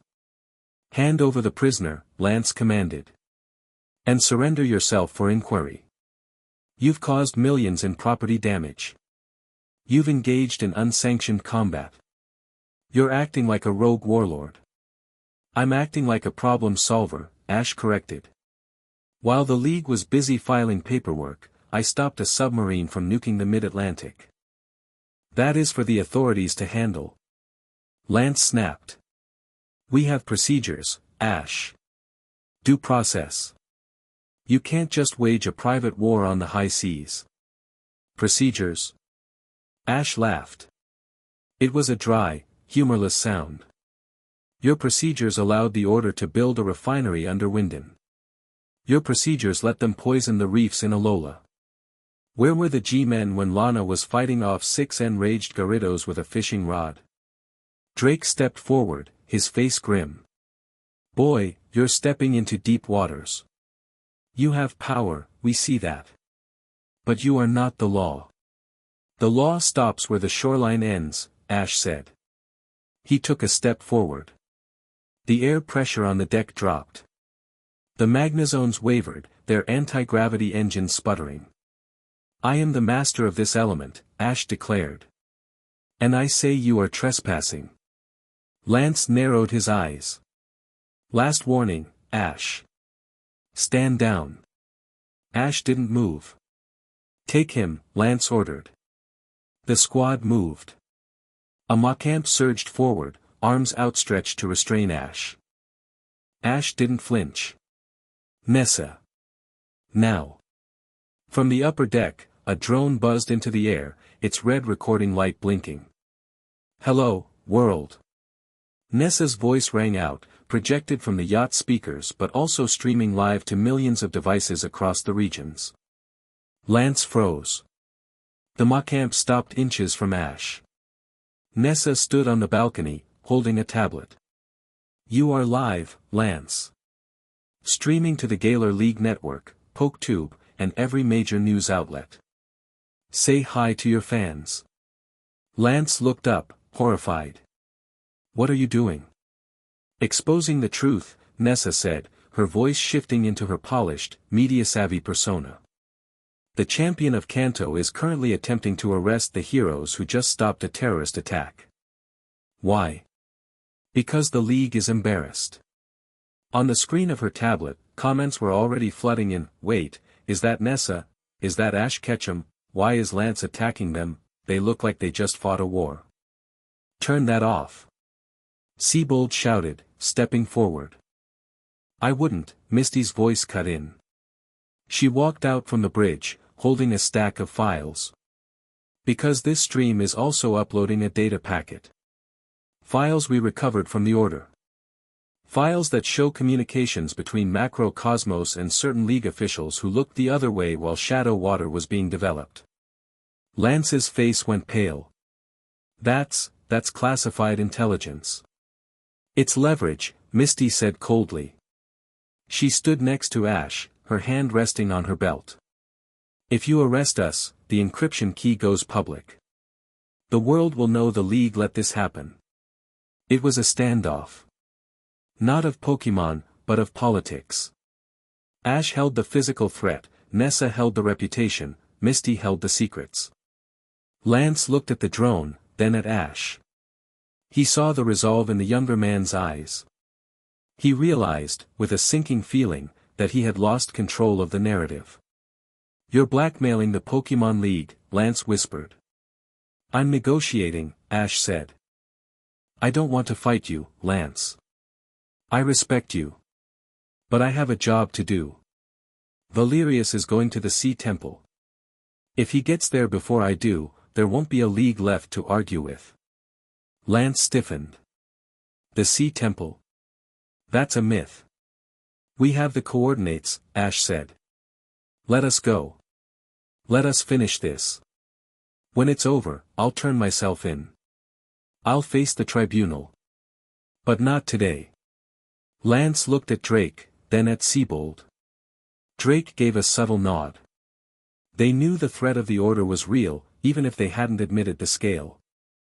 Lance sighed, the tension leaving his shoulders. He signaled his men to stand down. Cut the feed, Lance said. Nessa tapped her tablet. Feed paused. But not stopped. Lance walked up to Ash. They stood toe-to-toe. The Dragon Master and the Water Master. If you go to the Sea Temple, Lance said quietly, you are going into a death trap. We can't support you. If you die out there, you die a criminal. I didn't ask for support, Ash said. I asked you to move your boat. Lance stared at him for a long moment, then turned around. All units. Return to formation. We are RTB. Champion, one of the officers asked, confused. What about the prisoner? We found no prisoner, Lance said loudly, glaring at his men.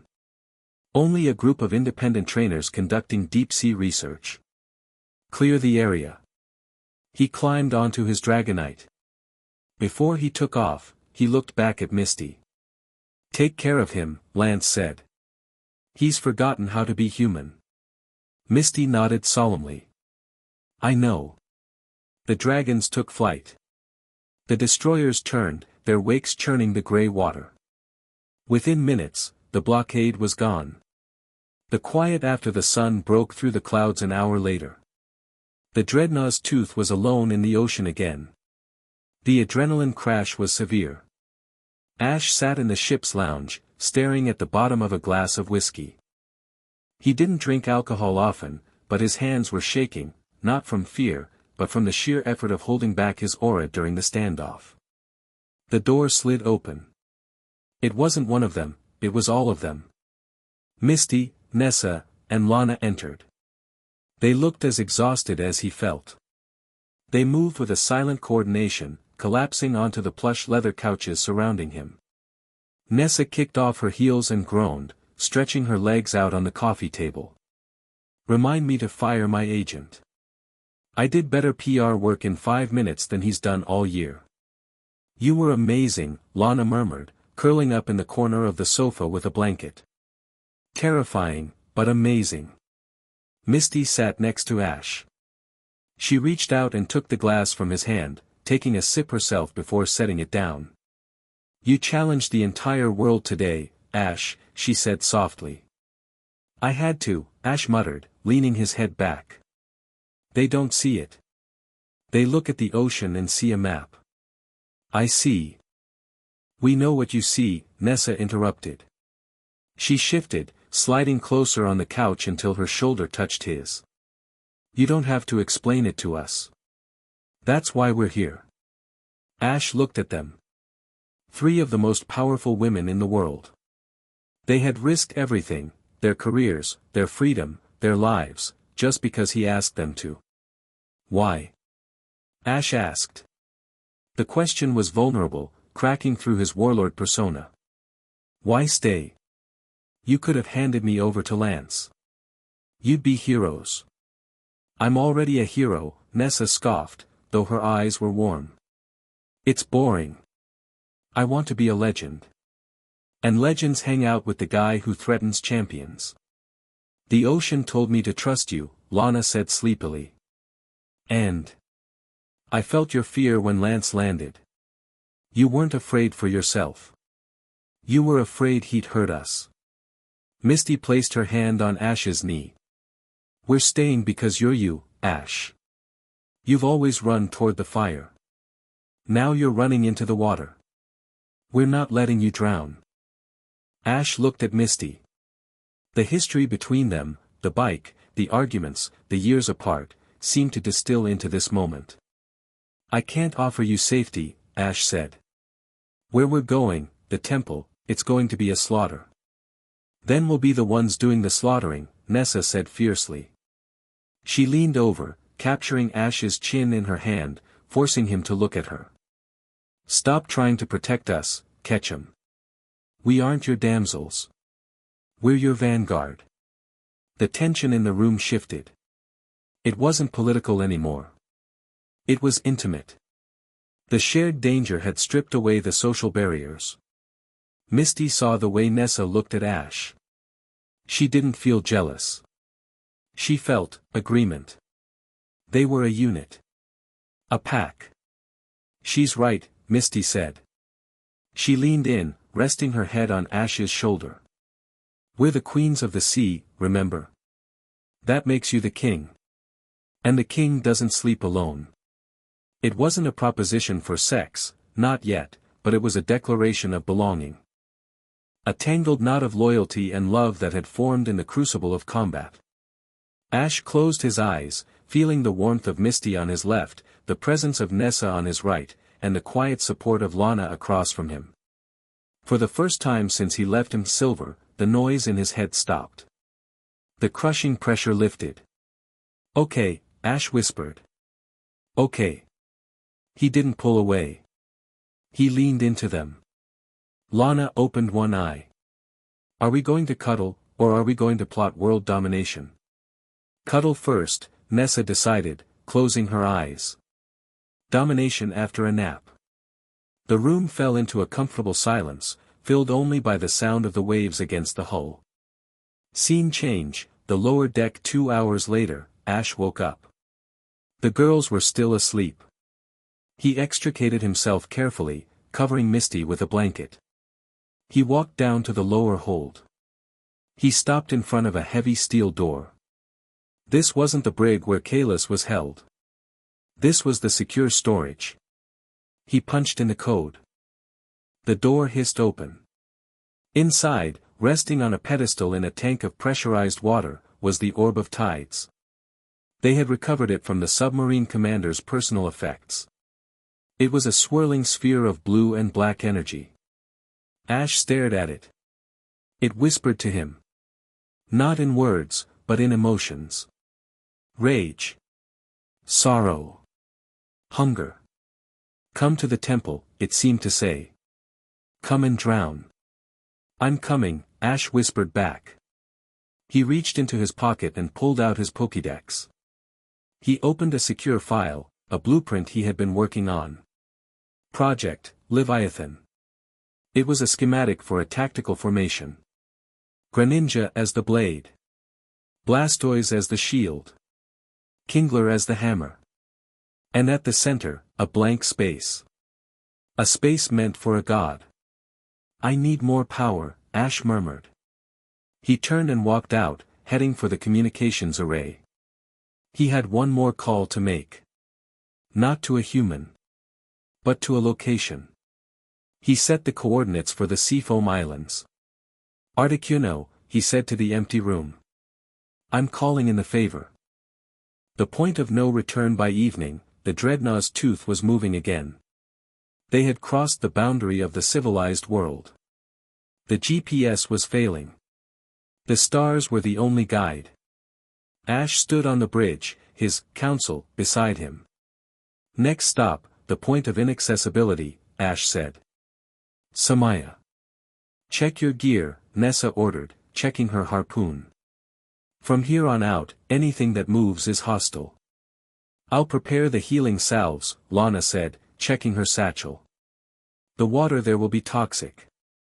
I'll handle the comms blackout, Misty said. If we disappear, I've set a dead man switch to leak everything to the press. Ash smiled. A feral, dangerous smile. Let's go break a religion, he said. He pushed the throttle to maximum. The yacht surged into the darkness, leaving the world of laws and leagues behind. Ahead lay only the abyss, and the man who wanted to rule it. Chapter 5 End. Chapter 6, The Sunken City. The Point of Inaccessibility, Point Nemo. The map coordinates read as a void, a place where satellites went to die, and the ocean floor was a graveyard of space debris and shipwrecks that had drifted too far from the lanes of commerce. The Dreadnaught's tooth sat idling in a sea that was blacker than oil. The air temperature had dropped 20 degrees in the last hour. Ice floes, unnatural for this latitude, bobbed in the water, jagged and sharp. Ash stood on the dive platform at the stern.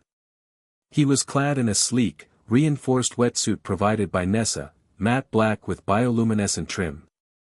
It wasn't just neoprene, it was a woven Kevlar polymer blend designed to withstand pressure that would crush a car. Check your seals, Nessa ordered, adjusting the rebreather on her own suit. She looked less like a gym leader and more like a commando, her hair braided tight against her scalp to fit under her helmet. At this depth, nitrogen narcosis is the least of your worries.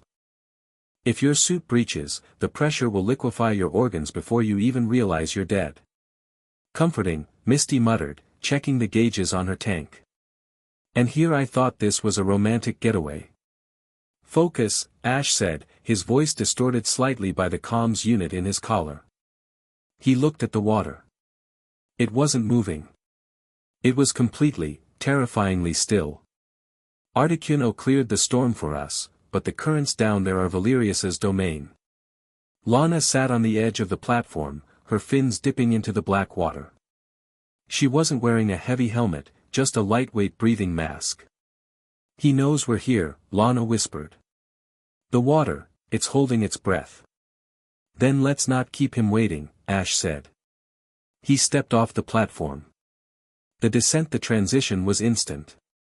One moment, the gray sky, the next, an enveloping, crushing darkness. They descended not by swimming, but by sinking, weighted belts pulling them down rapidly toward the abyss. Their Pokémon descended with them, Greninja and Kingler for Ash, Starmie for Misty, Golisopod for Nessa, and Primarina for Lana. The water types moved effortlessly, their bodies adapted to the crushing depth. At 200 meters, the light from the surface vanished. At 500 meters, the pressure began to squeeze the suits. At 1000 meters, they entered the dead zone. Ash activated his suit's floodlights. The beams cut through the gloom, illuminating a surreal landscape. Twisted metal skeletons of old satellites and rocket boosters jutted out of the silt like the ribs of dead gods. But woven between them were ancient structures, pillars of white marble, statues covered in barnacles, and roads paved with luminescent pearl. Samaya, Misty breathed over the comms channel. It's real. It's wrong, Lana corrected. Look at the coral. Ash turned his head. The coral reefs growing on the ruins weren't vibrant. They were gray and black, oozing a dark sludge that drifted upward like smoke. The shadow water corruption. Movement, Nessa barked. 3 o'clock. Ash spun, his hand going to the knife strapped to his thigh.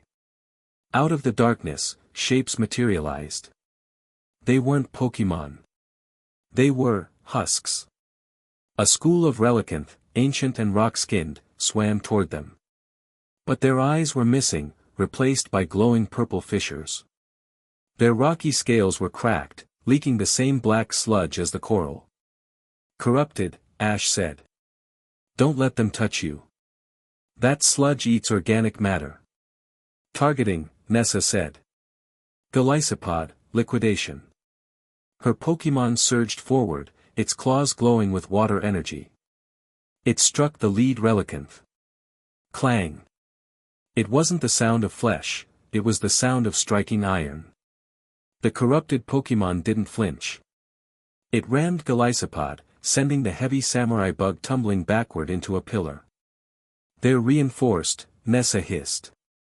The shadow water hardens their skin. They're mindless, Ash analyzed.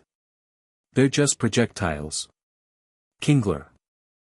Ash didn't need to speak the command, the intention was enough. Kingler, floating beside him, raised its massive claw. Bubble beam. But it wasn't bubbles. At this depth, the pressurized air released from Kingler's claw acted like cavitation bullets. The rapid-fire assault hammered the relicanth, cracking their stone armor. Push through. Ash ordered. Don't get bogged down in a fight. The temple is the goal. They kicked harder, their thrusters engaging. The swarm of relicanth pursued, a slow-moving avalanche of rock and rot. They're closing the gap. Misty yelled. Starmie, hydro pump. No, Lana said. Her voice was calm, cutting through the panic. Primarina. Sing. Primarina stopped swimming. It turned to face the oncoming horde. It opened its mouth, and a haunting, low-frequency vibration filled the water. It wasn't a melody of joy, it was a dirge. A song of rest. The sound waves rippled through the water, visible as distortion lines. The relicanth slowed. The purple light in their eye sockets flickered. The aggression drained out of them, replaced by the natural lethargy of the deep. They drifted apart, sinking back into the silt. How? Nessa asked, stunned. Shadow Pokémon don't respond to status conditions. They aren't shadow Pokémon, Lana said, turning back to the descent. They're just in pain. I told them they could sleep. Ash looked at Lana. In the blue light of the deep, she looked ethereal. He realized then that while he commanded the water, she communed with it. Lead the way, Ash said. The gate of tides they reached the sea floor at 3,000 meters. Looming before them was a massive dome of translucent crystal, glowing with a faint, dying inner light. Inside the dome, vague shapes of towers and pyramids could be seen. The entrance was a colossal circular gate, sealed with 3 concentric rings of stone, each carved with runes that predated the alphabet. "It's sealed," Misty said, floating up to the mechanism. "There's no keyhole. No lever." Ash swam to the center. He placed his hand on the cold stone. He pushed. Nothing happened. He pulsed his aura, trying to brute force the mechanism with pressure. The gate glowed red.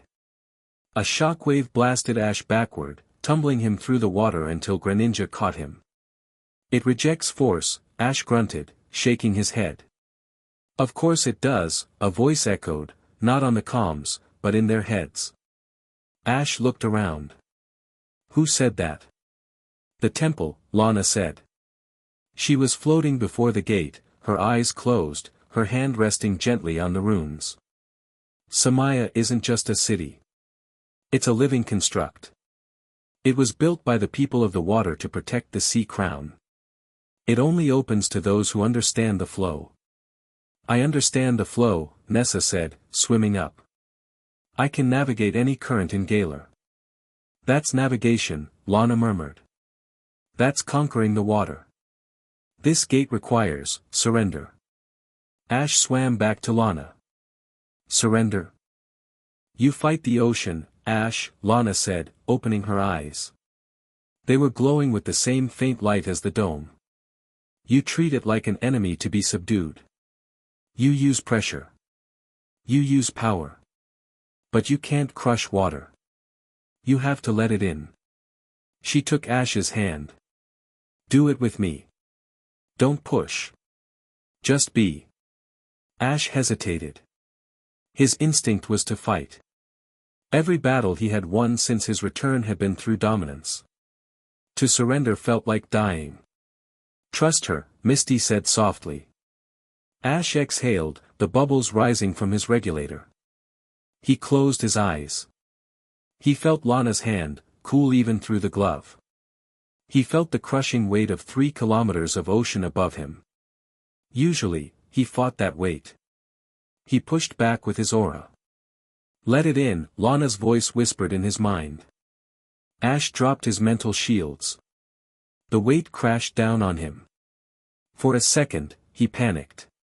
He felt small. Insignificant. A speck of dust in an infinite void. The cold seeped into his bones.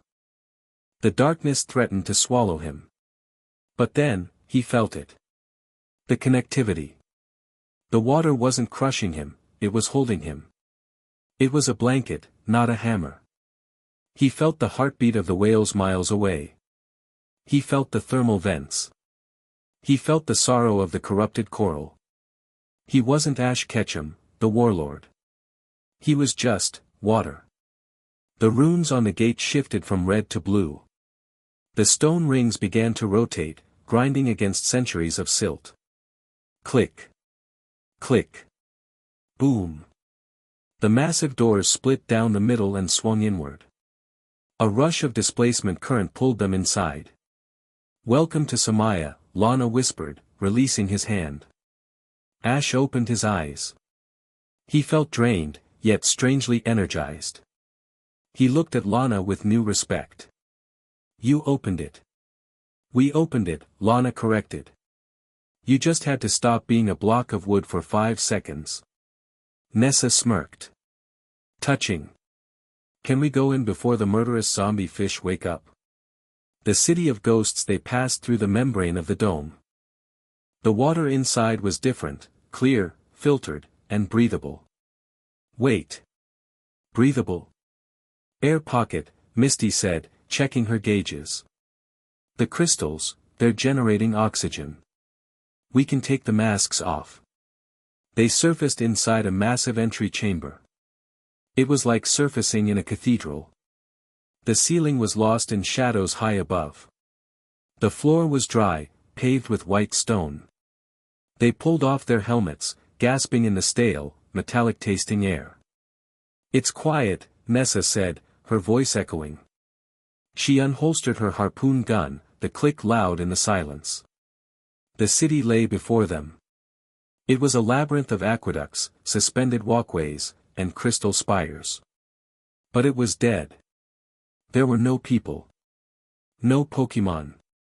Just the silent architecture of a lost civilization. And running through the aqueducts was the black sludge. "Valerius is here," Ash said, pointing to the central spire, a massive tower that seemed to pulse with a dark heartbeat. "That's the Temple of the Sea Crown. The sludge is flowing from there.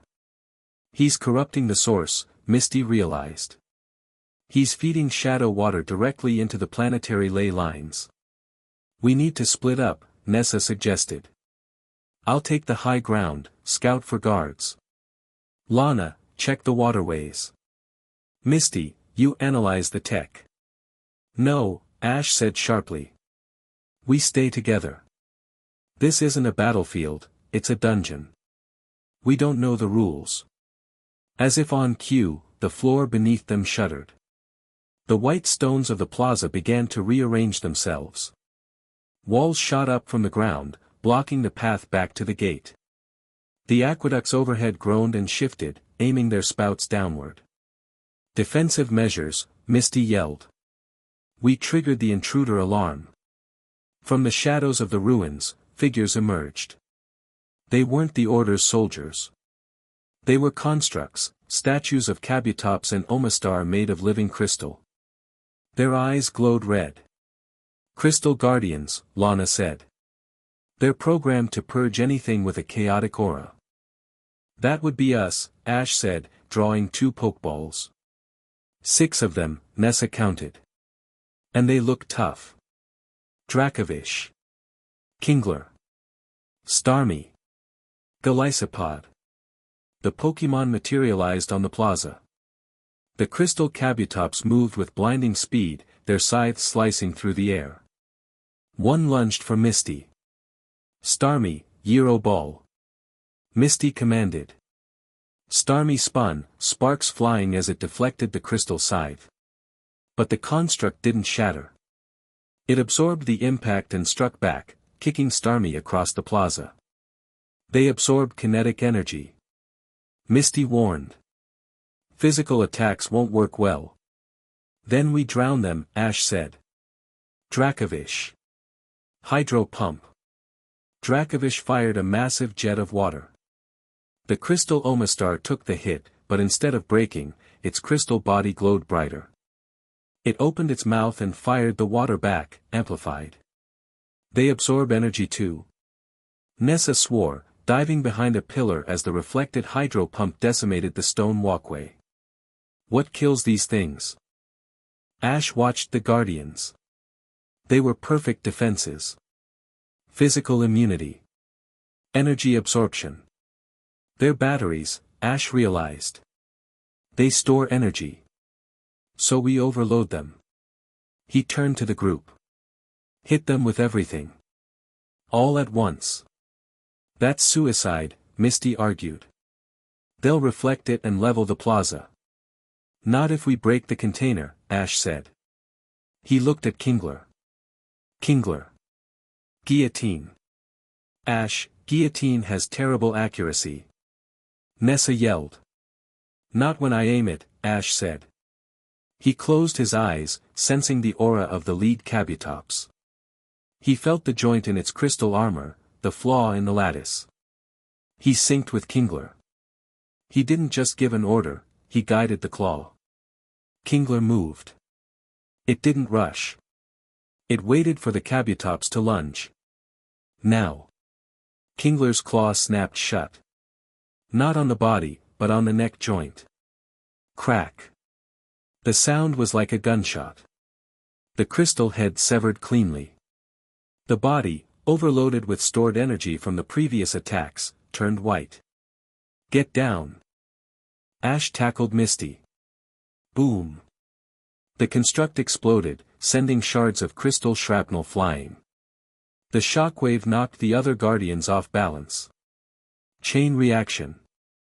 Nessa realized. Golisopod, smash the unstable ones. The lysopod rushed in, using first impression to slam the detonating shards into the other constructs. One by one, they overloaded and shattered, filling the plaza with glittering dust.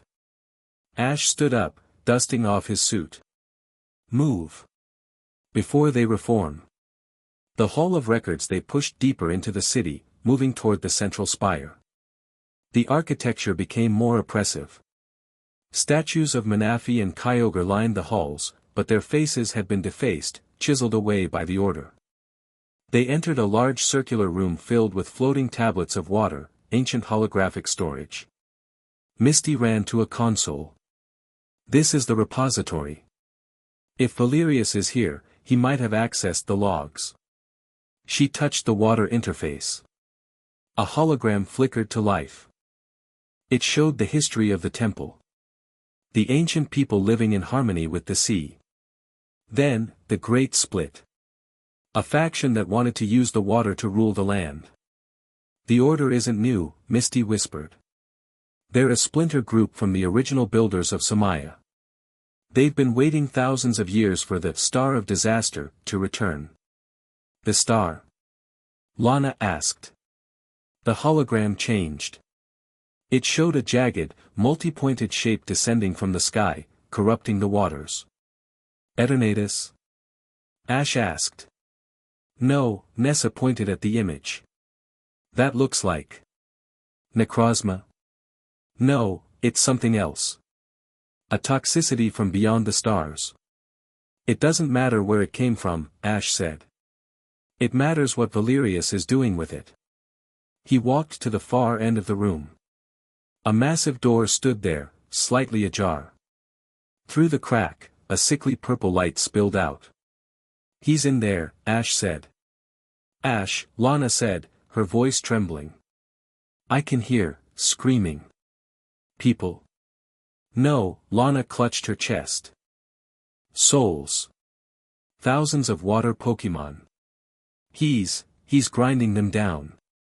Using their life force to fuel the crown. Ash's face went cold. The calm warlord facade cracked, revealing a burning, molten rage beneath. We end this, Ash said. He kicked the door open. The throne of the abyss. The chamber was vast. In the center sat the sea crown, a massive structure of crystals that controlled the world's currents. But the crystals were no longer blue. They were black.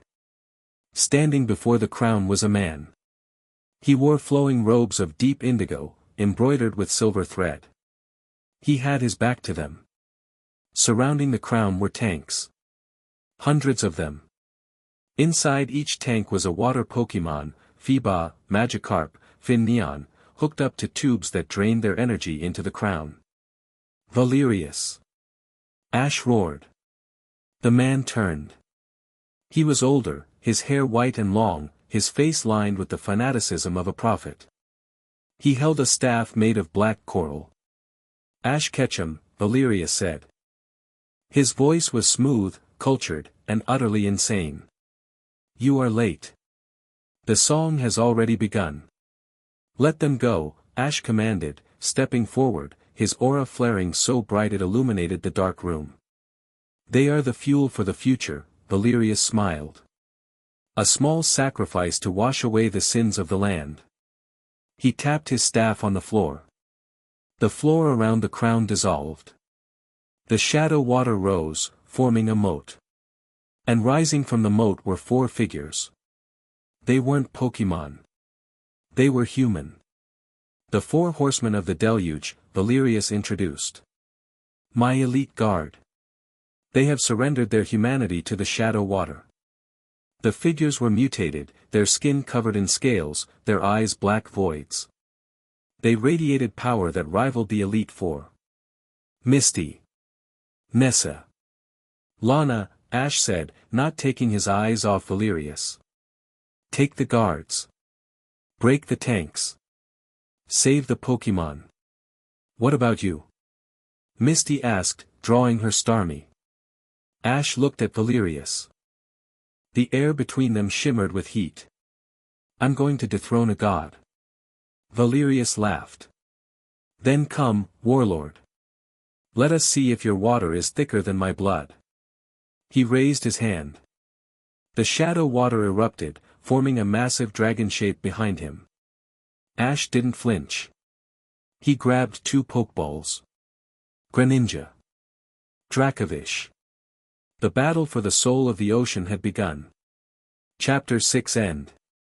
Chapter 7, The Trench Run. The throne room of Samaya wasn't just a battlefield, it was a blender of kinetic energy. Ash moved.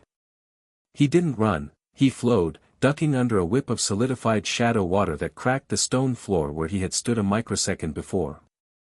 Greninja. Water Shuriken. Aim for the staff. Greninja was a blur of blue motion, launching a barrage of compressed water stars. Valerius didn't even flinch. He simply raised his black coral staff, and the water in the air thickened, catching the shurikens and dissolving them into harmless mist. You fight with toys, boy. Valerius roared. I command the pressure of the ocean itself. He slammed the staff down. The gravity in the room shifted. Ash felt his knees buckle as the air pressure suddenly spiked to 10 atmospheres. It felt like an invisible giant had stepped on him. Dracovish. Ash gritted out, forcing his body to remain upright through sheer will. Break the lock. Dracovish, built for the crushing depths of the prehistoric seas, ignored the pressure change. It lunged, its massive jaws glowing with psychic energy, psychic fangs. It crunched through the invisible barrier Valerius had erected, shattering the gravity field. Ash gasped as the weight vanished, immediately rolling forward. Now. Close the distance. On the other side of the room, the chaos was total. Misty's Starmie was a buzzsaw of light, spinning through the ranks of the mutated horsemen. Thunderbolt. Fried fish, she screamed. The electric blast chained between 2 of the scaled guards, stunning them. Nessa was a whirlwind of violence. She had abandoned strategy for pure aggression. Her Barraskewda was a missile, drilling through the tanks of shadow water to disrupt the flow, while she used her harpoon gun to pin a guard to the wall by his sleeve. Lana. The tanks. Break them. Lana stood in the center of the carnage, eyes closed, hands raised. Her Primarina was singing a high-pitched aria that shattered the glass of the containment units. Crash. Crash. Crash. Hundreds of tanks burst. Water flooded the floor, and with it, hundreds of weakened, gasping Pokémon spilled out. They're free. Lana shouted. But they're too weak to swim. Then we carry them. Nessa yelled, recalling her Pokémon and grabbing a floating net. Valerius watched his work being undone. His face twisted from arrogant superiority to cold, reptilian malice. You think you have won because you broke a few jars? Valerius hissed. He turned back to the sea crown. The black crystals were pulsating rapidly, a dark heartbeat that shook the foundation of the spire. If I cannot harvest their energy, Valerius declared, his voice echoing with the sound of grinding stones, then I will harvest their deaths. He drove the coral staff into the center of the crown. Protocol, deluge. The temple screamed. It wasn't a metaphor. The ancient metal and stone groaned in a frequency that shattered eardrums. The containment field, the massive crystal dome keeping the ocean out, cracked. A spiderweb of fractures raced across the sky above them. He's bringing the roof down. Misty horrified. He's going to crush the whole city. Madness. Ash shouted, recalling Dracovish. You'll die too. I will ascend. Valerius laughed, his body beginning to dissolve into shadow water, merging with the flow. The ocean accepts its own. But you? You are just meat. A massive chunk of the ceiling, the size of a bus, fell, obliterating the walkway between Ash and Valerius. Water, real, freezing, high-pressure ocean water, began to spray in through the cracks in the dome. Ash! Nessa screamed, firing a grapple line that caught a pillar near him. We have to go. Now. The dome has maybe 2 minutes before total failure. Ash looked at Valerius, who was fading into the dark current. He looked at the terrified Pokémon flopping in the rising water. Get them to the sub-bay. Ash ordered, sprinting back toward the girls. Evacuate. Go. The run back to the exit wasn't a sprint, it was a survival horror. The city of Samaya was disintegrating. Towers toppled in slow motion as the water rushing in disrupted the artificial gravity. The air pocket was collapsing. The team moved as a phalanx. Nessa took point. Barraskewda, propeller tail. Cut a path. Her Pokémon acted as a drill, smashing through falling debris and creating a slipstream for the group to run in. Lana was in the middle, her Primarina using psychic energy to levitate a massive sphere of water containing the rescued Pokémon, a mobile aquarium of survivors. Misty guarded the rear with Starmie and Gyarados, blasting away the shadow constructs that were still pursuing them, mindless of their own destruction. Ash ran alongside the sphere, his eyes darting everywhere.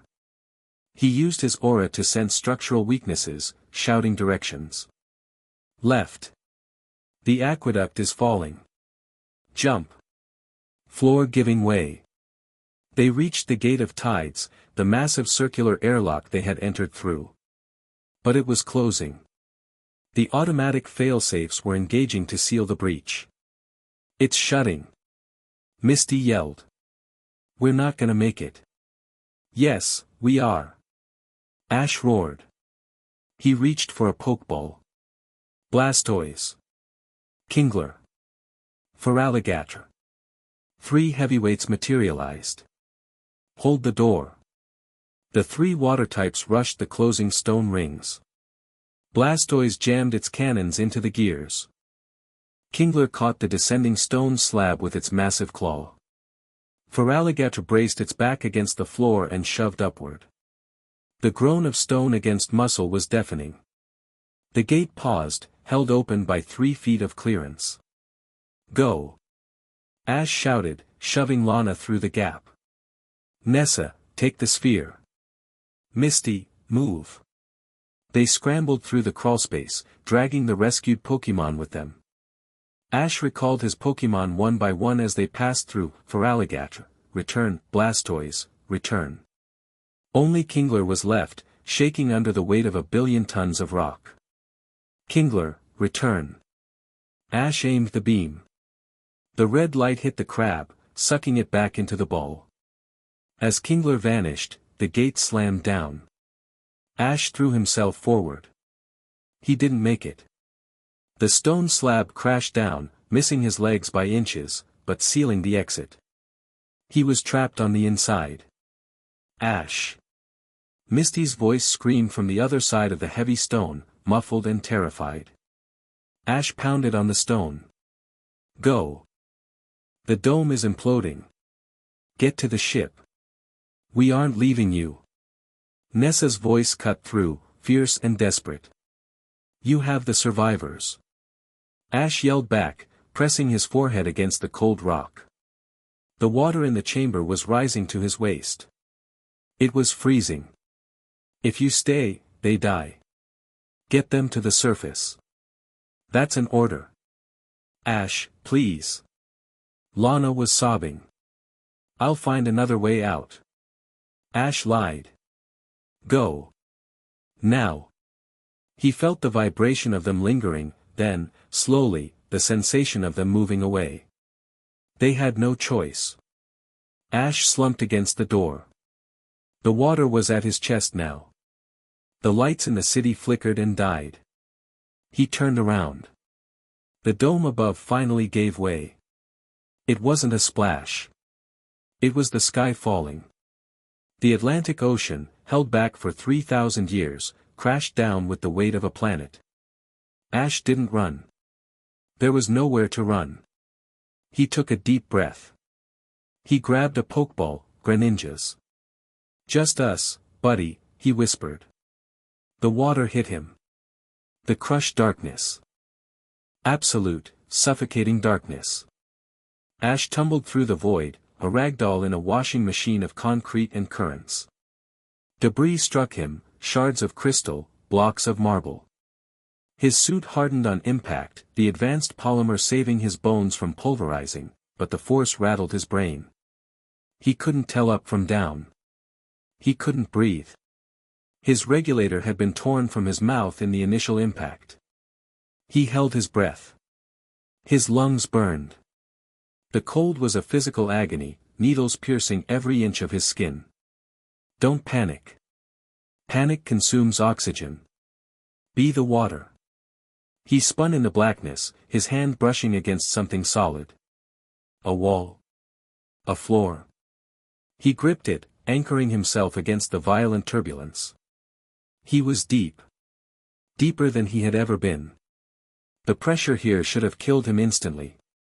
His suit was groaning, the warning alarms blinking red in his peripheral vision. Structural integrity critical. He needed air. He reached for his belt. Greninja. He pressed the release. Greninja materialized in the dark. The Frogadier Pokémon didn't need light to see. It grabbed Ash, its webbed hands gripping his suit. It pointed upward. Too far, Ash thought. Surface is 3 miles up. Can't make it. Greninja shook its head. It pointed not up, but down. Toward the ruins of the spire. Down. Are you crazy? Greninja tugged him insistently. It sensed something.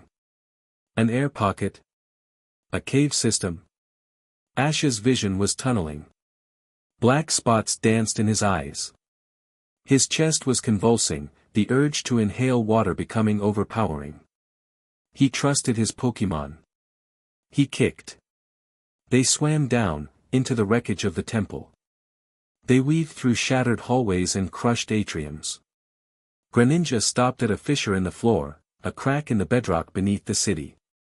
A faint, blue light pulsed from within. Ash forced himself into the crack. It was tight. His tank scraped against the rock. He pulled himself through, Greninja pushing from behind. They popped out into a small, subterranean cavern. It was dry, or at least, air-filled. Ash broke the surface, gasping. He ripped his mask off, sucking in greedy lungfuls of air.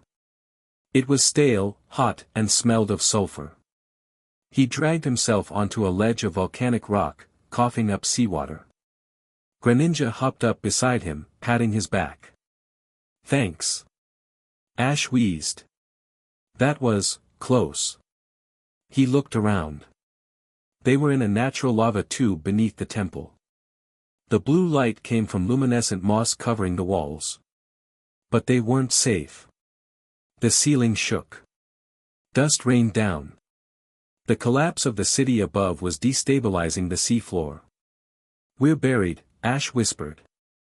Miles of rock and water on top of us. He checked his comms. Static. He checked his pokeballs. The others were safe. He checked himself. Bruised. Bleeding from a cut on his forehead. Exhausted. He lay back on the rock, closing his eyes. The adrenaline was fading, leaving a cold, heavy dread in its place. This was it. This was how the journey ended. Not in a stadium, but in a hole in the ground at the bottom of the world. Thump. Ash's eyes snapped open. Thump. A sound. Deep. Resonant. It wasn't the shifting rocks. It was rhythmic. Like a drum. Thump thump. It was coming from the wall of the cave. Ash sat up. He crawled to the wall and pressed his ear against the warm stone. Thump thump. Thump thump. It was a heartbeat. A heartbeat the size of a whale. No, bigger. Kyogre, Ash whispered. The awakening the wall began to glow. Not with moss, but with ancient runes, markings older than Samaya. Older than humanity. Ash stepped back. The rock melted. It didn't crumble, it dissolved into blue light. Behind the wall was a chamber. It was vast, filled with water that glowed with an internal luminescence. And floating in the center of that chamber was a creature. It wasn't the Kyogre Ash had met in Hoenn. This one was encased in stone armor, fossilized in sleep. It was the primal source. A fragment of the original Sea Titan, left behind to slumber. But it was waking up. The destruction of Samaya had disturbed its rest. And it was angry. The pressure in the cavern spiked. Ash fell to his knees. This wasn't physical pressure, it was spiritual presence. The sheer magnitude of the entity's aura was crushing his mind. Who disturbs the silence? The voice didn't speak words. It spoke concepts directly into Ash's brain. Ash looked up, struggling to breathe under the weight of the telepathic assault. I didn't mean to, Ash gritted out. I fell. You carry the stench of the surface. Of the landwalkers. Of the poisoners. The entity sensed the shadow water residue on Ash's suit.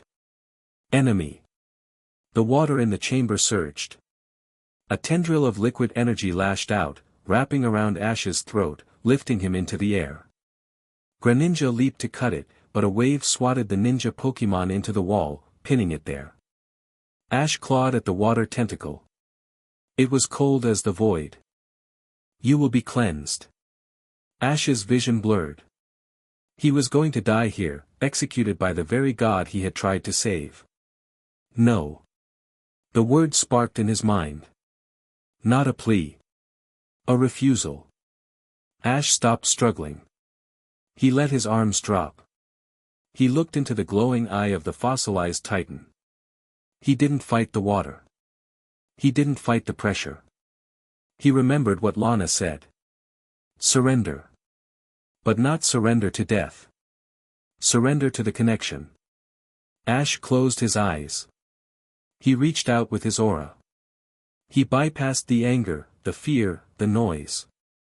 He went deeper. He found the frequency of the water itself. He projected a memory.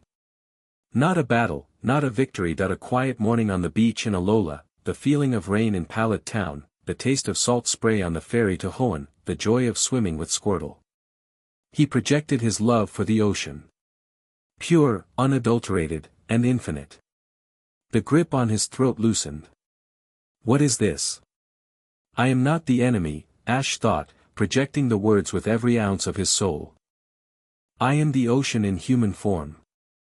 I am the flow. The Titan paused. It tasted his aura. It tasted the salt in his blood. It tasted the bond he shared with Greninja. It tasted the truth. The water tentacle lowered him gently to the ground. You are different. Small. Yet vast. The ocean is sick, Ash said, finding his voice. The shadow water. The man in the tower. He is hurting you. He is hurting all of us. I feel it. The rot. It itches. The Titan shifted. The stone armor cracked. A blue glow intensified. I will rise. I will scratch the itch. I will wash the land clean. No. Ash shouted. That's what he wants. If you rise now, you destroy the world. You have to let me handle it. You are a speck. I am a speck that beat the champion, Ash said, standing up. I am a speck that walked into the abyss and lived. Give me your power. Let me be your avatar. I will cut out the rot. The Titan was silent. It studied him. Then, the water in the chamber began to swirl. It formed a sphere, condensing, spinning faster and faster until it was a bead of liquid blue light. The blue orb. Or something like it. It floated toward Ash. Take it. Be the tide. Ash reached out. He grabbed the orb. It didn't feel like holding a stone. It felt like sticking his finger into a socket connected to a hydroelectric dam. Power rushed into him. His veins turned blue. His eyes glowed. The scar on his face pulsed with light. He screamed. It wasn't pain. It was expansion. His senses exploded outward. He could feel every drop of water for 100 miles. He could feel the currents. He could feel the fish. He could feel Misty, Lana, and Nessa on the surface, crying. He opened his eyes. They were no longer brown. They were deep, glowing sapphire. Greninja, Ash said. His voice echoed with a double tone, human and divine. Greninja peeled itself off the wall. It looked at Ash, then bowed low. It sensed the change. Its trainer was no longer just a trainer. Ash looked up at the miles of rock above him. Let's go home. The ocean surface was a mess of frothing waves and debris. The dreadnought's tooth bobbed violently. On the deck, Misty fell to her knees, screaming at the water. Ash. Nessa gripped the railing, her face a mask of shock. The sonar, the city is gone. It's just, crushed. Lana sat on the deck, hugging her knees, rocking back and forth. I can't hear him. The water is too loud.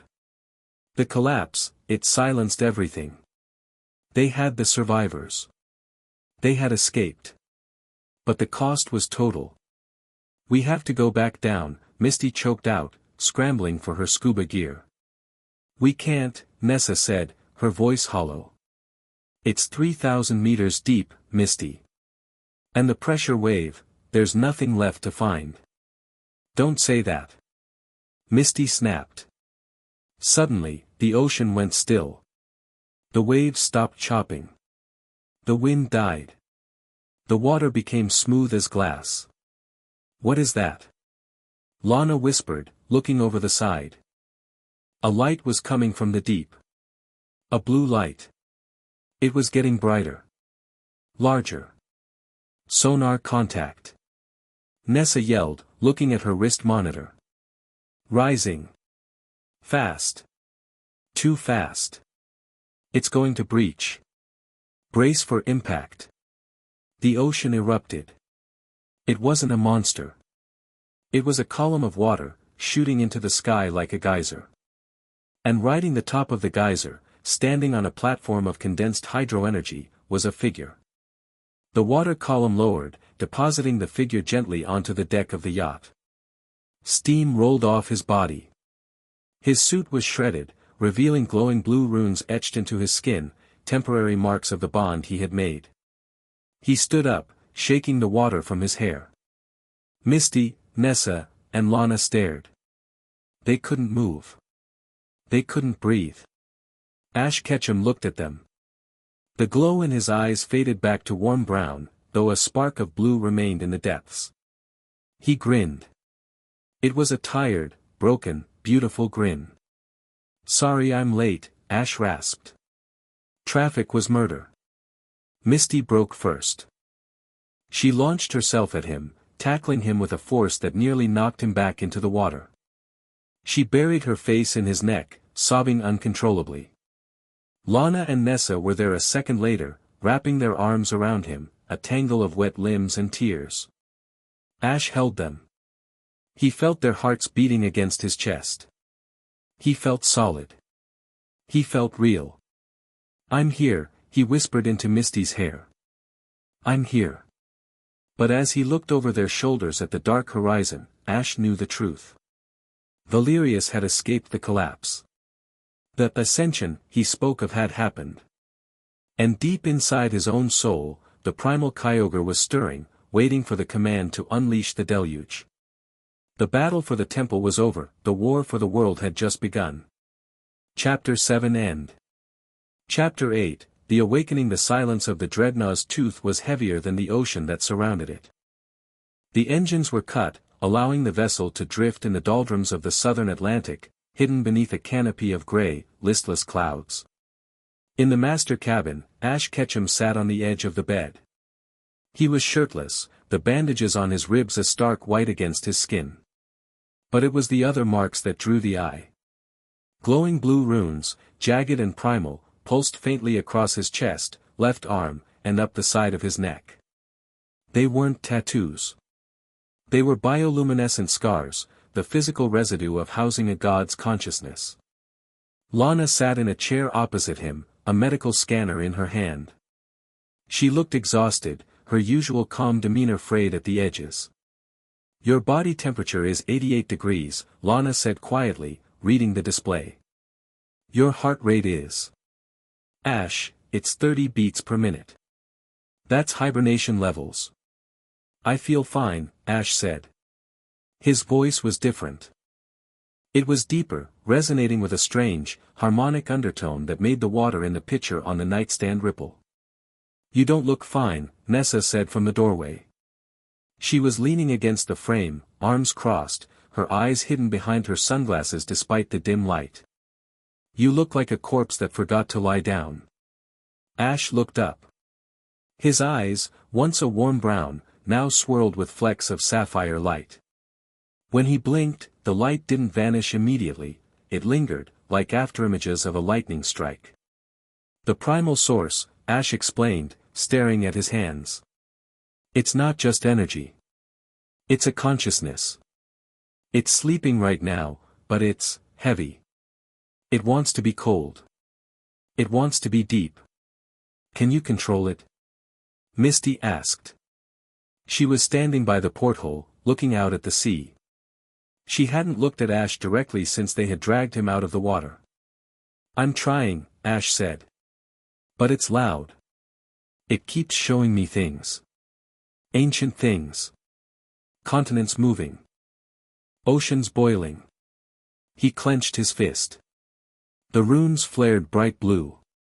The pitcher on the nightstand shattered, the water inside instantly freezing into a jagged block of ice. Lana jumped back.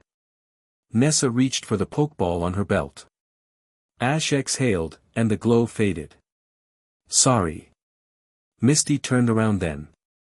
Her eyes were red, but dry. She walked over to the mess of glass and ice, picked up a towel, and started cleaning it up.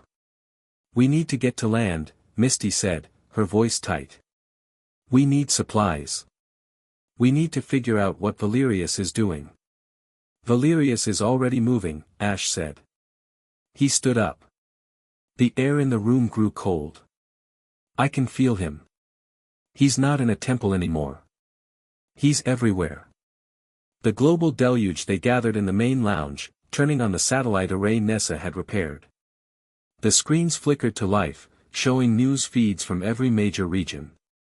It was a catastrophe. CNN, coastal flooding reported in Vermilion City, Slateport, and Sunnyshoore. Sea levels have risen 3 feet in the last 6 hours. Meteorologists are baffled. Gaylor News Network, massive hurricanes forming off the coast of the Crown Tundra. Wind speeds exceeding 200 miles per hour. The chairman has declared a state of emergency. Alola broadcast, the tides aren't receding. Islands are being swallowed. It's the great king of the sea, he's angry. Nessa punched the table. He's doing it. He's accelerating the melt. He's not melting the ice caps, Ash said, his eyes fixed on the screen where a massive wave was crashing over the Olivine City lighthouse. He's expanding the water itself. Shadow water molecular expansion. He's making the ocean bigger. If this continues, Lana whispered, clutching her hands, the coastal cities will be gone in 2 days. The inland plains in a week. We have to stop him, Misty said. Where is he? Ash closed his eyes. He didn't need a satellite. He reached out with the new sense he had acquired, the hydrolocation that spanned the globe. He felt the currents. He felt the pollution. And he felt the source of the corruption. The dead zone, Ash said. The center of the Pacific garbage patch. He's built a new throne there. He's using the waste, the filth, the shadow water, he's constructing a body for the Leviathan. Then we go there, Nessa said, grabbing her coat. We hit him with everything we have. No, Ash said. The room went silent. What do you mean, no? Misty asked, her voice dangerously low. Ash looked at them. He saw their fatigue. He saw the bandages on Lana's arm, the bruise on Nessa's cheek, the terror in Misty's eyes. They were human. Fragile. Breakable. And he was becoming something else. You can't go, Ash said coldly. The radiation from the shadow water at the source will be fatal to humans. I'm the only one who can survive it. So you're going alone? Nessa scoffed. Suicide mission. That's your plan. It's not suicide, Ash stated. I have the power of the primal sea. I can crush him. But I can't protect you while I do it. You'll be liabilities. The word hung in the air like a slap. Liabilities. Lana looked down, hurt flashing across her face. Nessa's jaw tightened, her pride stung. But Misty just stared at him.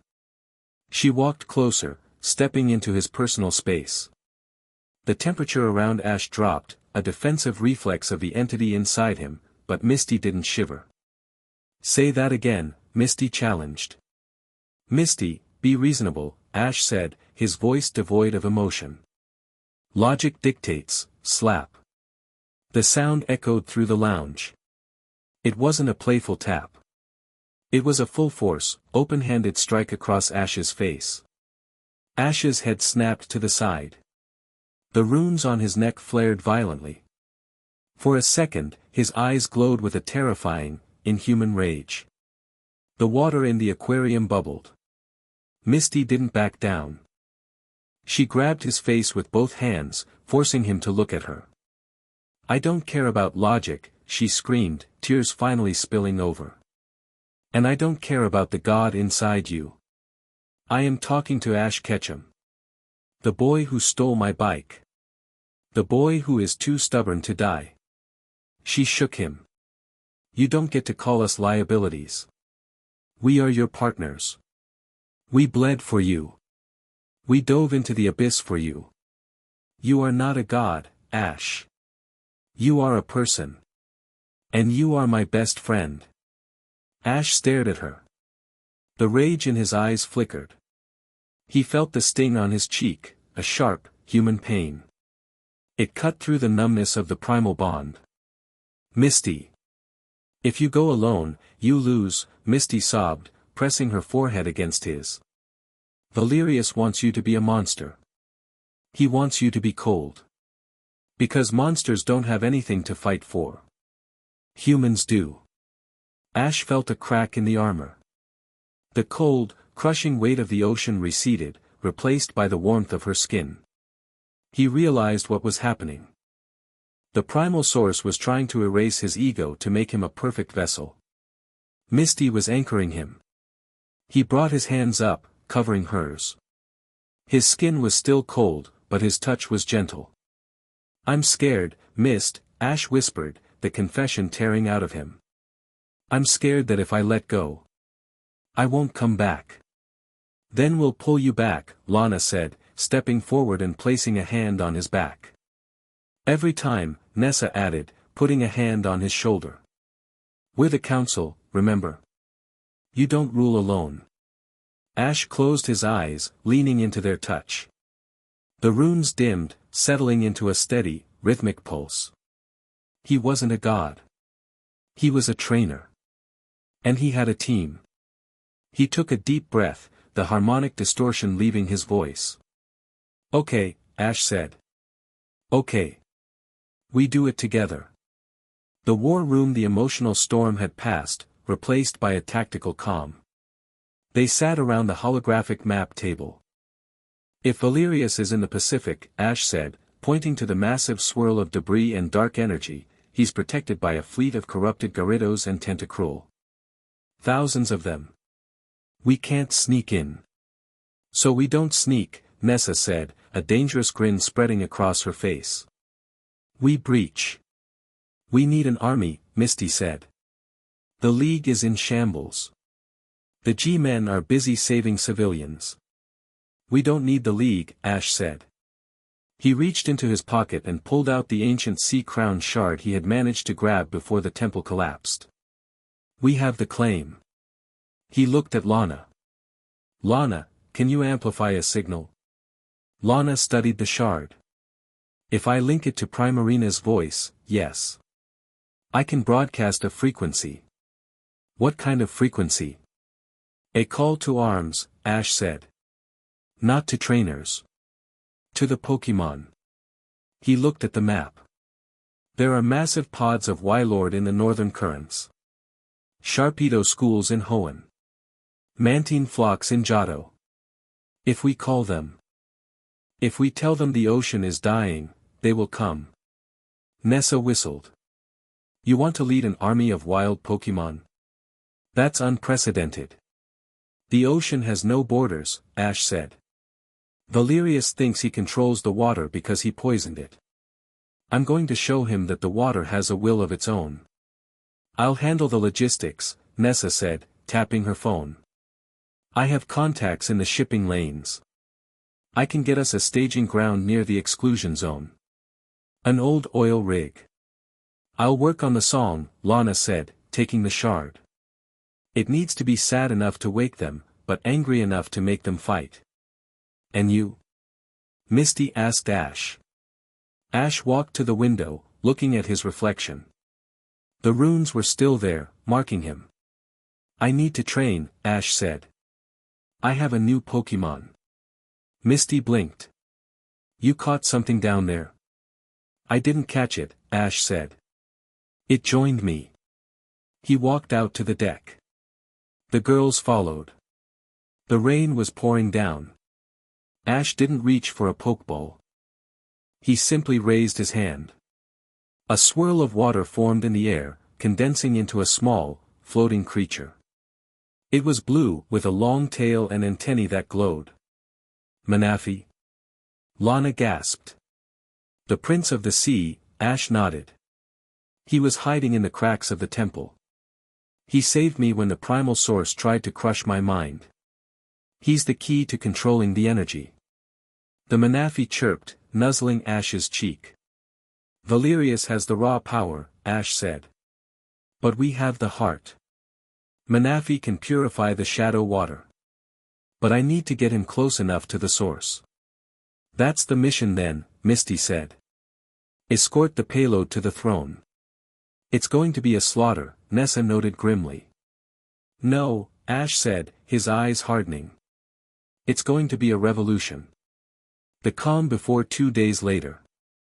The Dreadnaught's tooth had rendezvoused with a massive rusted oil rig in the middle of the Pacific. The sky was a bruised purple. The sea was chopping violently. Ash stood on the helipad of the rig. He was dressed in new gear, a tactical vest over a compression suit that left his runic arms bare. He looked like a general inspecting his troops. But his troops weren't human. Surrounding the rig, the ocean churned. Fins broke the surface. Thousands of them. A pod of 50 Wylord acted as a living wall. Behind them, schools of Sharpedo, Barraskewda, and Sea King swarmed. Above, Polyper and Wingulls circled in the thousands. They had answered the call. Lana stood at the edge of the rig, Primarina singing into a hydroacoustic array. The song was haunting, carrying for miles underwater. Misty and Nessa walked up to Ash. The League is freaking out, Nessa said, checking her tablet. They're tracking this biological mass. They think it's a migration event. Let them think that, Ash said. Are you ready? Misty asked. She reached out and adjusted the strap on his vest. Her hand lingered on his chest, over his heart. As ready as I'll ever be, Ash said. He covered her hand with his. Stay close to me, Misty. If I start to drift, pull me back. I told you, Misty smiled, though her eyes were wet. I'm your anchor. Ash turned to face the ocean. He took a deep breath, filling his lungs with the salt air. Greninja, he called. Greninja dropped from the derrick, landing silently beside him. Manaphy, he whispered. The Prince of the Sea floated out from behind him. Ash raised his hand. A massive surge of water rose up from the sea, forming a pillar. He stepped onto it, the water solidifying under his boots. All units. Ash's voice was amplified by his aura, booming across the waves. The Pokémon roared, a cacophony of screeches, bellows, and splashes. Forward. Ash leaned forward, and the pillar of water surged, carrying him toward the dark storm on the horizon. Behind him, the fleet of the ocean followed. The Dreadnaught's tooth, engines roaring, cut through the center of the formation, flanked by the Queens of the Sea. The final battle was here. Chapter 8 End.